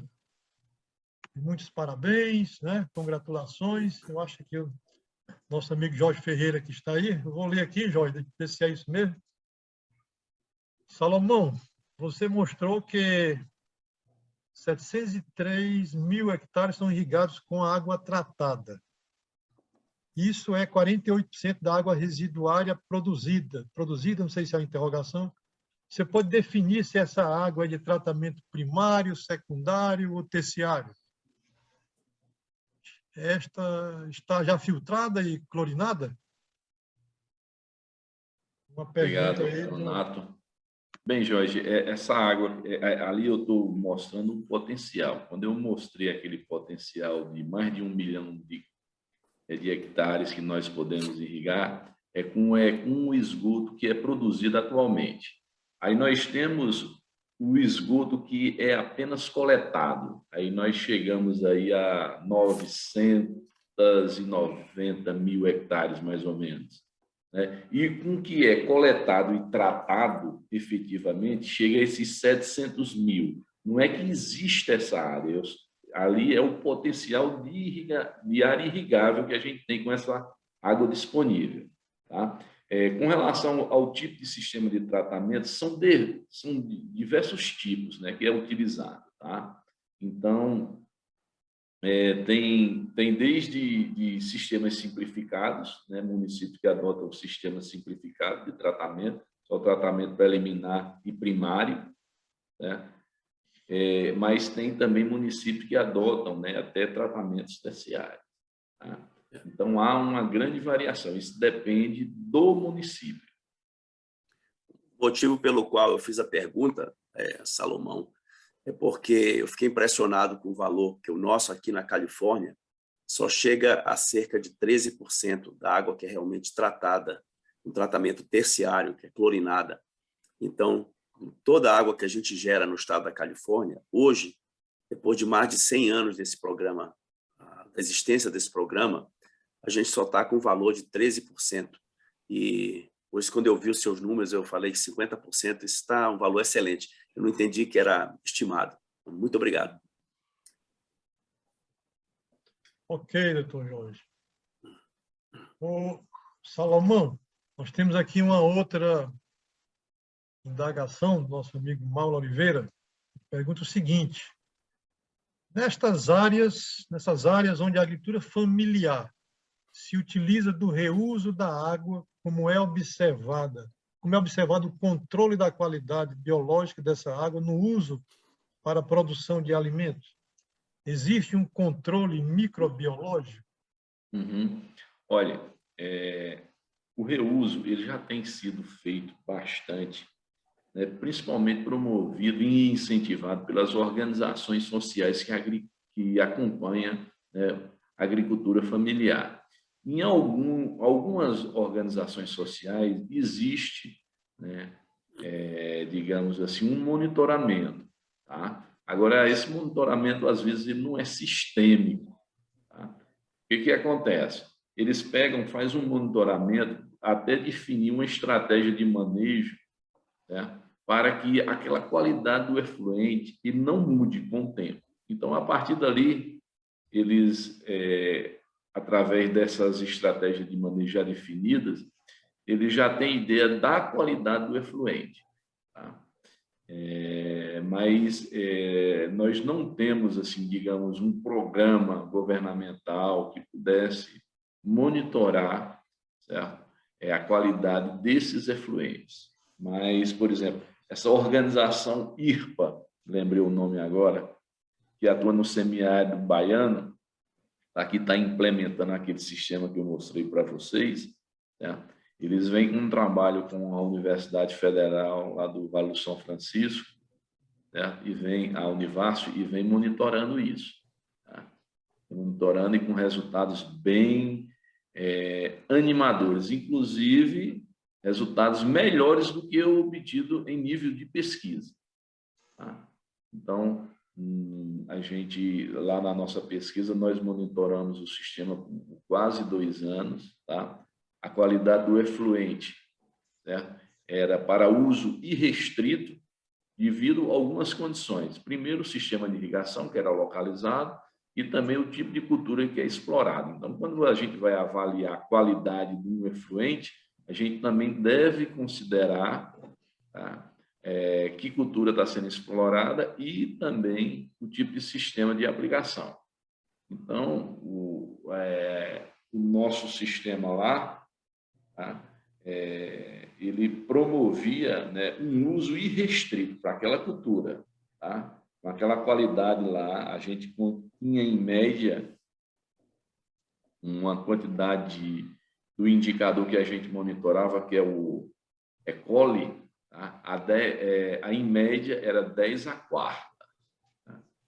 Então, com esse número, com esse parâmetro, e levando em consideração o sistema de irrigação que era aplicado, a cultura que era explorada, então nós não tínhamos nenhuma restrição de uso. Ok, muito obrigado. Ô, Claudio, quando você apresenta esses dados aí de incremento de produtividade, né? Cultivo com irrigação suplementar na agricultura familiar, isso são números muito alvissareiros, sabe? E a gente fica se imaginando, se a gente integrar isso em nível de estado, em nível de região, o que é que isso representa no somatório, né? É um ganho em termos de valor bruto da produção considerável. Eu já vi que você já apresentou isso em alguma outra palestra. E eu fico pensando assim em não vou dizer um plano, né, mas em um programa, né, em nível, porque isso, o pequeno, ele precisa de uma política pública. Ele não tem como caminhar sem uma política pública. E você que hoje está aí tendo uma interface muito forte com o governo do Estado, como é que você vislumbra não vou dizer um programa, mas um plano dentro dessa linha? Você... A gente eu acho que você acordou algumas vezes, né? acordou cedo pensando nessa perspectiva, né? Fala um pouquinho para a gente sobre isso aí. Não sei se você lembra, mas eu, você, o professor Hans e o Eduardo, né, nós passamos 3 meses discutindo isso, né? Você lembra? Lá no começo da pandemia, porque faz tanto tempo que essa pandemia começou, né? Mas nós discutimos, eu acho que a ideia de... Mas eu acho que a gente tem que produzir alguns exemplos, sabe? Porque, às vezes, para convencer algum... Porque é uma coisa que depende muito de uma decisão política, né? Uma política pública depende de decisões políticas. A nossa... Pegando esse gancho aí com o trabalho do Fernando, né? Das escolas, né? E com o interesse que eles estão tendo nessa parte de uso desses poços, se a gente conseguir demonstrar em 3, 4 municípios que a coisa é viável, eu acho que fica mais fácil da gente convencer, sabe? Por exemplo, está aqui o resultado. Aí você começa a ter apoio lá no município de General Sampaio, que a gente vai se reunir segunda-feira, né? Você até vai estar convidado. Eles estão lá, está o secretário de Educação e a secretária de Educação e o secretário de Agricultura estão interessados. Ontem mesmo o rapaz lá, o produtor lá, mandou uma foto dele com o secretário. O secretário está muito interessado na proposta, né? E a gente esteve lá conversando com eles, né? Então, eu acho que talvez se a gente conseguir mostrar alguns exemplos, né? Porque o convencimento é difícil. Você vê que esses poços de águas salobras, né? Muitas vezes são abandonados, né? Porque o agricultor, às vezes, ele não vislumbra, às vezes, ele tem um medo, né, de salinizar. Mas a ideia está sendo bem aceita. É como o Guilherme falou na palestra anterior, né? A gente precisa chegar, né? É sair um pouco da ideia, né, da ideia experimental e começar a aplicar isso, replicar como fosse unidade, né? E aquilo ali poder realmente demonstrar que nós demonstramos isso experimentalmente, né? A gente precisa demonstrar na prática, vendo o resultado. A ideia é que a gente trabalhe isso 2, 3 anos nesses municípios, juntando essas 2 linhas, né, das escolas com os pequenos produtores, né? A ideia da horta hidropônica nas escolas, né? É uma ideia também que a gente vai levar, que também associa, né, com a água salubre. Então, a ideia é tentar também convencendo os jovens. Inclusive, tem um programa lá, aquela foto que eu mostrei, tinha lá umas 3 estudantes, que elas são daqueles jovens. Tem um programa da Secretaria do Meio Ambiente, que é os jovens que recebem umas bolsas para trabalhar, para fazer projetos voltados para o meio ambiente. Então, já começa a integrar, né?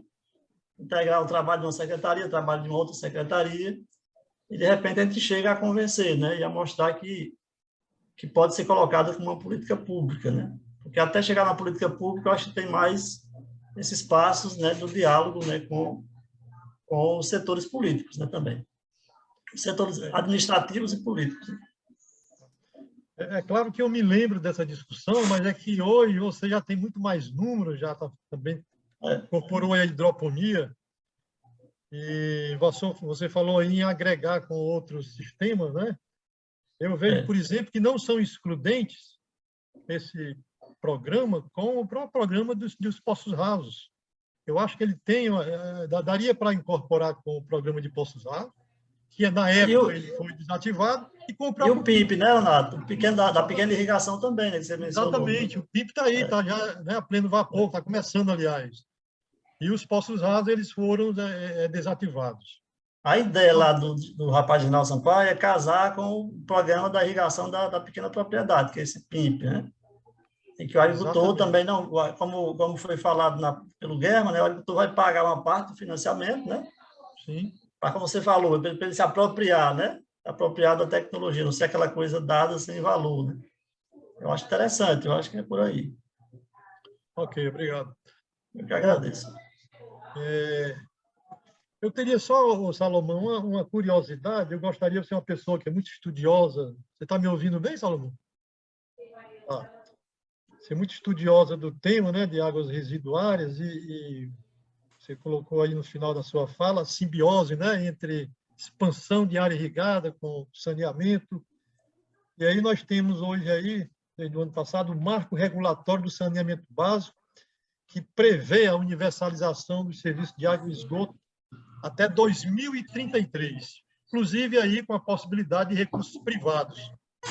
Eu começo a olhar esses números, eu lembro que na Constituição de 1988 já tinha algo nessa perspectiva, está com mais de 30 anos e a gente vê os números aí, o passivo que nós temos nessa área, e 2033 está aí, né? Nós temos mais 12 anos. Qual é a sua expectativa? Você é otimista?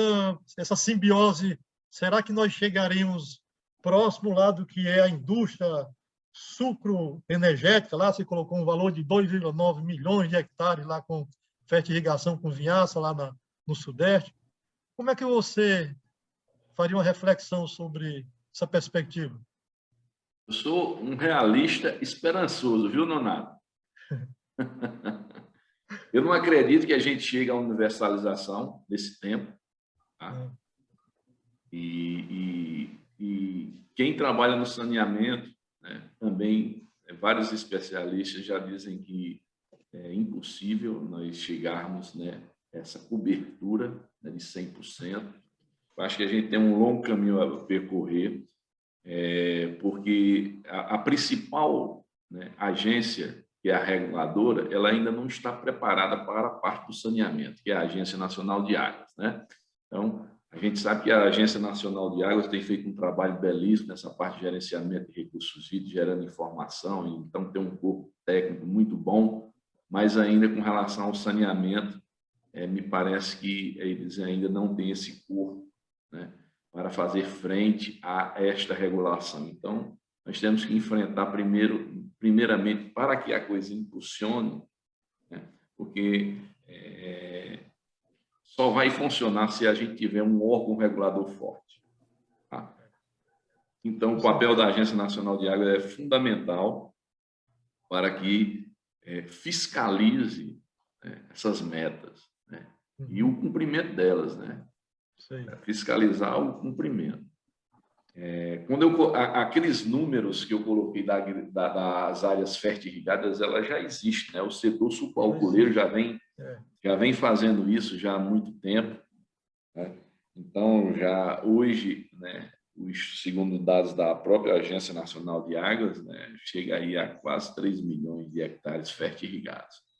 Então, a gente enxerga, né, que com o reuso, eu digo, por exemplo, o reuso urbano, nós poderíamos, né, implementar isso cada vez mais, e principalmente, você imagina aqui no Nordeste, pegando aqui o Rio Grande do Norte, eu não sei como é a situação do Ceará. O Ceará não tem muito tradição, né, nesse setor sucroalcooleiro, né?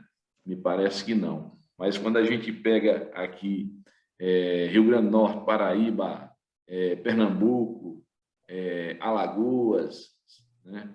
Então, são regiões tradicionais, né, que a faixa litorânea tradicionalmente, né, exploram, né, a cana-de-açúcar, o setor sucroalcooleiro é forte, e cada vez mais tem padecido, né, as produções baixíssimas devido, né, à irregularidade das chuvas, e é uma grande janela de oportunidade, tá? Porque nessas regiões é onde estão os grandes centros metropolitanos, né, que produzem uma quantidade, né, de esgoto fantástico, né, e que pode ser utilizado facilmente, né, inclusive com custos de tratamento, inclusive, menores devido ao tipo de cultura que é explorado, que é a cana, né?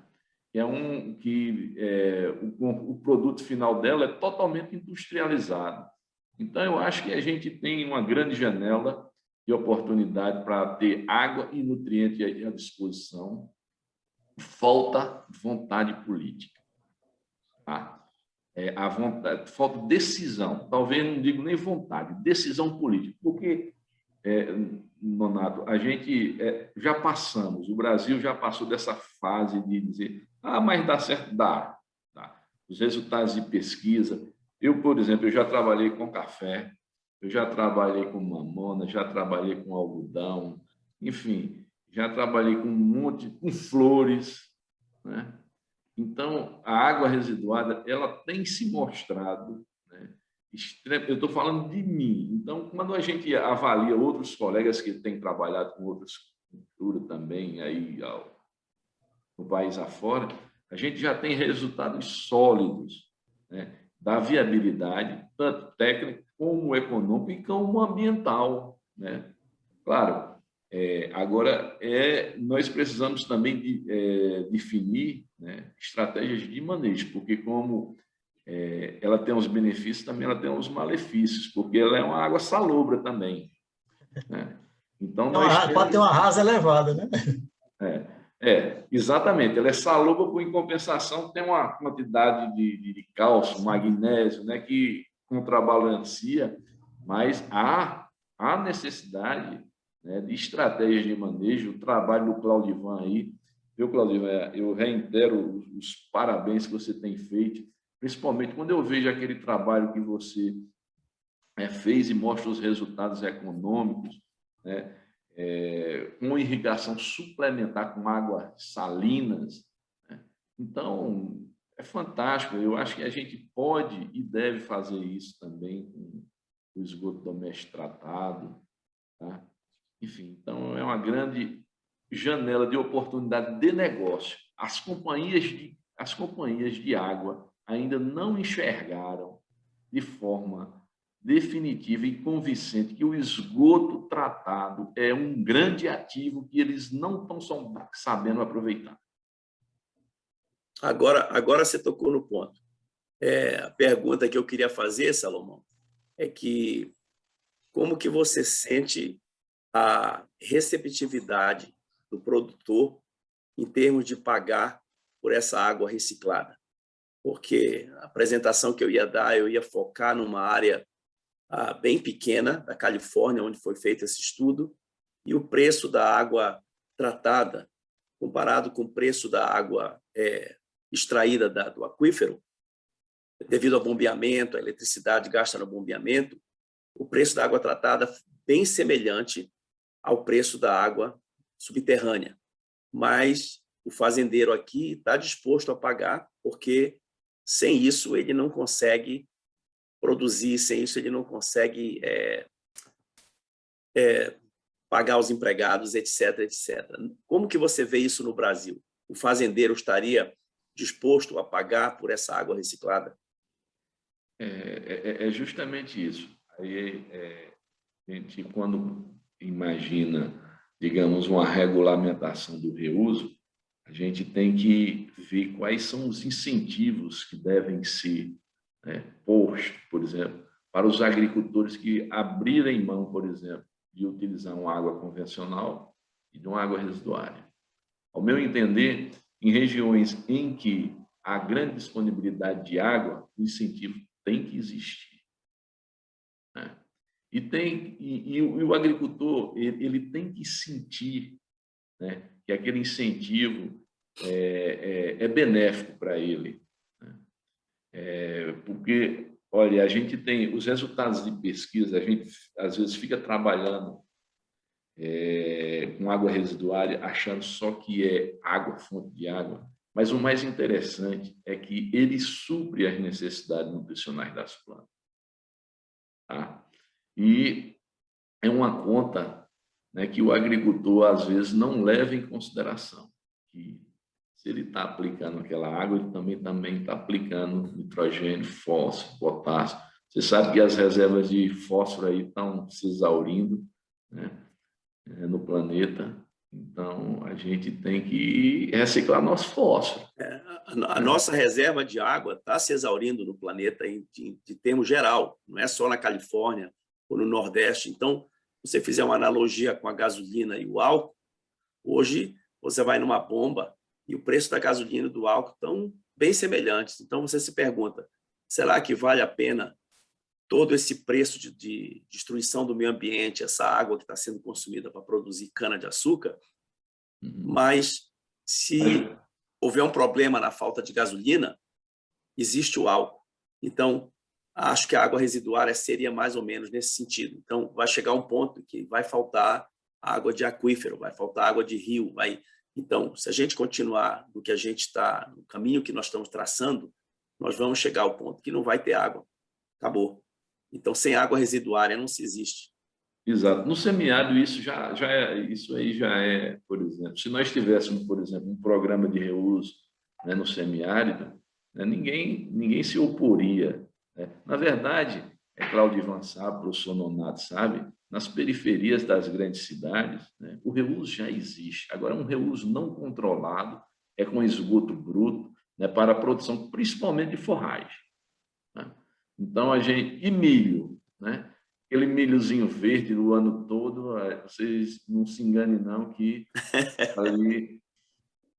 ali é de água residuária, né? E tem, certo, muitos produtores que já utilizam para a produção de hortifruti, né? Agora, o que nós queremos é institucionalizar e regulamentar essa prática, porque a prática já existe, tá? E quebrar também, e trazer também um pouco de preconceito, quebrar o preconceito dos produtos que são produzidos com água residuária, tá? Porque a partir do momento que eu fiz uma enquete no evento que eu fiz, eu perguntei, você consumiria os produtos que é produzido, né, com água de reuso? Aí 80% disse que consumiria. Aí eu fiz a pergunta ao contrário, eu digo, e seu vizinho? Você acha que seu vizinho consumiria? 80% disse que o vizinho não consumiria. Ou seja, tem gente mentindo aí na história, né? Enfim, é um preconceito tremendo, tá? Talvez se você tivesse perguntado se consumiria com água de efluente, ele ia dizer que não, com água de reuso sim. Então, esses os termos também, né? Exatamente. Okay, então, tem muito essa questão. Por exemplo, a gente teve uma discussão em Portugal. Portugal, os caras, eles começaram a definir, dar outros conceitos. Não existe lá, por exemplo, estações de tratamento de esgoto. É fábrica de água, né? A gente até trouxe um colega lá de Portugal para falar sobre o tema, né? Então, eles adotaram uma companhia do Tejo Atlântico, é o nome da companhia, e ela é responsável, né, só pela coleta do esgoto, né, de quase 3 milhões de pessoas ali na região ali de Lisboa. Então, eles mudaram o conceito, né? Eles não falam, não tem mais aquele nome, estação de tratamento de esgoto, é fábrica de água, é água fabricada, fala em produzir água. Enfim, é água. E água é uma só, cara. Né? Água é uma só. Né? Hoje, o que a gente faz? A gente trata e trata mal, joga dentro do manancial e lá na frente, né, a jusante e o colega lá vai tomar esgoto diluído. Né? Então, a gente quer, na verdade, institucionalizar a prática até para resolver problemas, né, que nós temos, problemas aqui, Jorge, no Brasil, e o problema não é a falta física da água, e sim a qualidade dessa água existente. Então, nós temos mananciais, por exemplo, Campina Grande, na Paraíba, né, tem 2 reservatórios dentro da cidade, e os reservatórios, né, não são utilizados porque a qualidade da água, né, é muito ruim. Né? Então, só serve de paisagismo, né, devido à qualidade da água. E buscando, né, água a mais de 50 quilômetros, né, que é o reservatório principal que atende a cidade, e agora trazendo a água de São Francisco para atender, né, devido à falta, né, de qualidade da água dos mananciais que está dentro da cidade. Então, essas questões a gente tem que tentar trazer para a discussão para reverter, né, esse preconceito que tem com o reuso. Excelente, excelente. Obrigado, professor Jorge. Obrigado, Salomão. Renato, tem uma pergunta para o Jorge aí, não sei se você viu. Deixa eu ver aqui, por favor.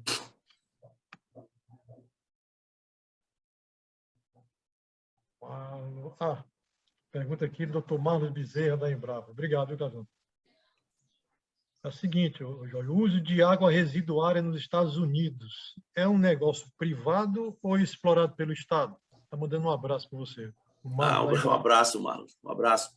E existem vários setores de tratamento, mais de 250 no estado da Califórnia. Mas esses setores de tratamento de água, eles cobram um preço para o tratamento da água. Então, a água reciclada, ela é geralmente jogada no manancial hídrico, como o Rio Santa Ana, aqui, que recebe 25 mil galões por dia para poder manter o fluxo, ou então ela é colocada dentro de poços de recarga para voltar para o aquífero. E aí ela se torna, ela sendo terciária, né, já clorinada, aí ela é desclorinada antes de jogar nesses poços, e ela se torna uma água potável em potencial. Tá? E alguns lugares já estão se mandando para usinas de fábrica de água, como diz o Salomão, para tornar essa água potável. Mas nós pagamos um preço. Uma hora que essa água volta para nós, isso é privado. Agora, tem uma certa regulamentação do governo no termo da qualidade. Então, existe o título 22 aqui na Califórnia, que regulamenta a qualidade da água.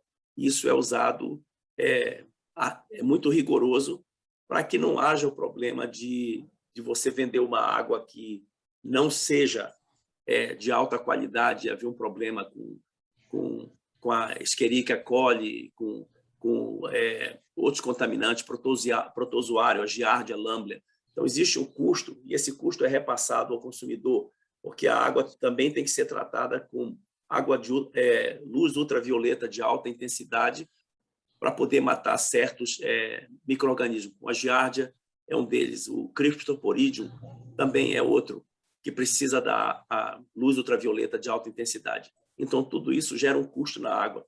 Então, a água pode custar $390 a $400 pelo acre pé, né? Que é um acre com um pé de altura de água, ou ela pode custar até $1.700 se você for em direção a San Diego, onde a escassez de água é maior. Então, mas esse custo é repassado ao consumidor. Obrigado, professor Jorge. Obrigado, Marcos, por sua participação. Bom, então, acho que nós poderíamos agora deixar esse momento para que cada um de vocês pudesse aí fazer suas considerações finais, Poderíamos iniciar aí com o nosso amigo, professor Jorge Ferreira. Por favor, Jorge. Olha, eu embora não tenha dado minha apresentação por falta de voz, esse é um assunto que me interessa muito. Eu tenho conversado com o pessoal do Brasil, com o Salomão, o Claudivan, entendeu?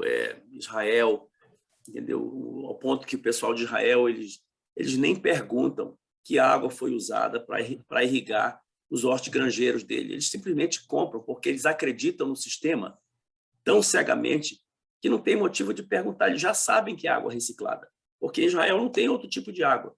Então, é água reciclada. Então, eu acho que, a partir do momento que nós vamos galgando esses passos no sentido de usar mais água reciclada, o controle da qualidade, eu acho que o controle da qualidade é muito importante e a educação do consumidor é muito importante. Então, para que se deixe chamar isso de água de esgoto e se dê um outro nome como fábrica de água, é muito importante para que se ajude a educar o consumidor e que isso se torne um lugar comum na agricultura, no uso urbano, no uso industrial, no uso de mananciais hídricos, de recuperação de ecossistemas, etc. Muito obrigado, Jorge. Salomão, por favor. Eu queria encerrar, professor Nonato, primeiramente agradecendo, né, o convite, parabenizando aí, né, a todos que fazem o Inovagre, né, pelo excelente evento, né. Um grande abraço aí para Douglas. Douglas é um grande entusiasta, né, que está tocando aí a Inovagre. Também queria agradecer, né, a oportunidade ao professor Claudivan, que me fez o convite. É sempre bom a gente estar discutindo um pouco, né, sobre reuso de água, agricultura irrigada. Eu acho que temos um bom e longo caminho a percorrer, né? O reuso ele vai se tornar uma realidade, não tem jeito, né? Nós não temos essa água que achamos que temos, tá? Então vai ser uma realidade e espero que seja num futuro bem próximo, né? Para que a gente possa ver. Já tem companhias, né, interessadas em já estar, por exemplo, discutindo, né, que o esgoto pode ser um ativo, né? Então, vamos ver até que ponto o marco regulatório pode ajudar nisso, né? Tendo em vista que se espera investimento de iniciativas privadas. Então, vamos aguardar, né? E temos que correr também para a regulamentação, né? Então, é outro passo, né?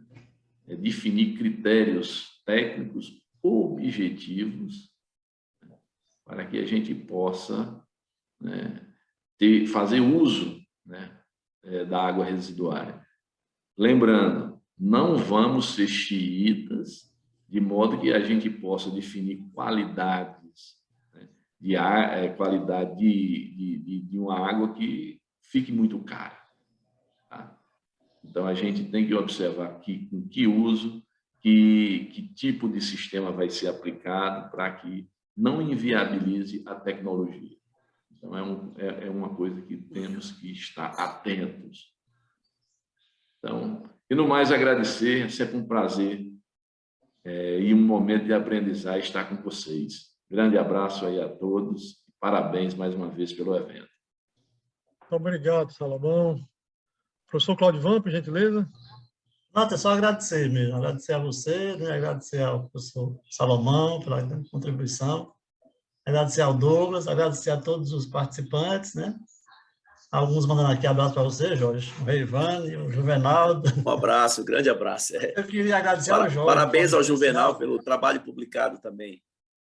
Eu queria agradecer de forma especial ao Jorge, né? Porque eu acompanhei esses últimos dias o drama dele. Ele entrou em tratamento intensivo na segunda-feira para ver se conseguia melhorar, né? Conseguir dar a palestra dele. Então, desde 2014 que o Jorge tem participado, né? E o ano passado participou de forma remota, né? Então, aproveitar aqui para encerrar, agradecendo ao Jorge, né? Prazer, meu. Pela contribuição. Você está presente, mostra seu compromisso que você tem, né? com que você trabalha, né, com suas pesquisas, né? E a ideia era mesmo trazer muito essa ideia do reuso da água salobra para essa discussão final de hoje, né? Que é são temas de grande relevância para o crescimento dos sistemas produtivos do semiárido, especialmente, como era a discussão aqui hoje. Então, muito obrigado, né? E segue minha participação. Muito obrigado, gente. Obrigado, professor Claudivan. As minhas palavras finais também elas seriam de agradecimentos ao professor Claudivan, que nos convidou, né, a Inovagre, aí, pela confiança. Eu vejo isso como uma oportunidade para a gente ler um pouco sobre o tema, mas eu não tenho dúvida que esse painel ele foi muito enriquecedor, mas muito enriquecedor mesmo, né? Então, parabenizar o professor Claudivan, Salomão, ao professor Jorge Ferreira, que, corroborando aí com as palavras do professor Claudivan, mostra aí todo o seu profissionalismo. O professor Jorge Ferreira fez, eu estava até dizendo, brincando antes, ele fez um teste de vestiário e não foi liberado, né? Mas, mesmo assim, ele entrou aí no segundo tempo aí para colaborar. Então, parabéns aí para o seu profissionalismo e desejar que você possa se recuperar logo, logo, né? Obrigado, professor. Mas agradecer a todos que estão ainda presentes nesse momento, que enriqueceram esse painel. Muito obrigado por tudo, desejar um bom final de tarde. Eu passaria a palavra, então, para o nosso amigo Douglas, que eu acho que o Douglas quer dar uma palavrinha final. Não é isso, Douglas? Oh, com certeza, professor Mato. Muito obrigado. Muito obrigado. Jorge, sem palavras, assim, seu esforço, né, assim, é evidente. Muito obrigado mesmo. Melhoras, né? Assim, eu até muito obrigado, muito obrigado. Prazer participar com vocês. Sempre um prazer, Douglas. Fiquei muito feliz porque você já está melhor, né? Espero que amanhã esteja bem como a gente esteve e que a gente possa se encontrar aqui, né? Quem sabe já agora em 2022 de novo. Tá se bom? Deus quiser, se Deus quiser. Fortaleza no meu coração. Tá bom. Obrigado, Salomão. Desde 2014, que o Claudivan me levou para aí, eu não deixei mais de ir. Tá bom. Grande abraço. Obrigado, muito obrigado. Muito obrigado, gente. Muito obrigado. Tchau, tchau, gente. Sucesso aí para vocês. Valeu. Bom, boa noite quase, né?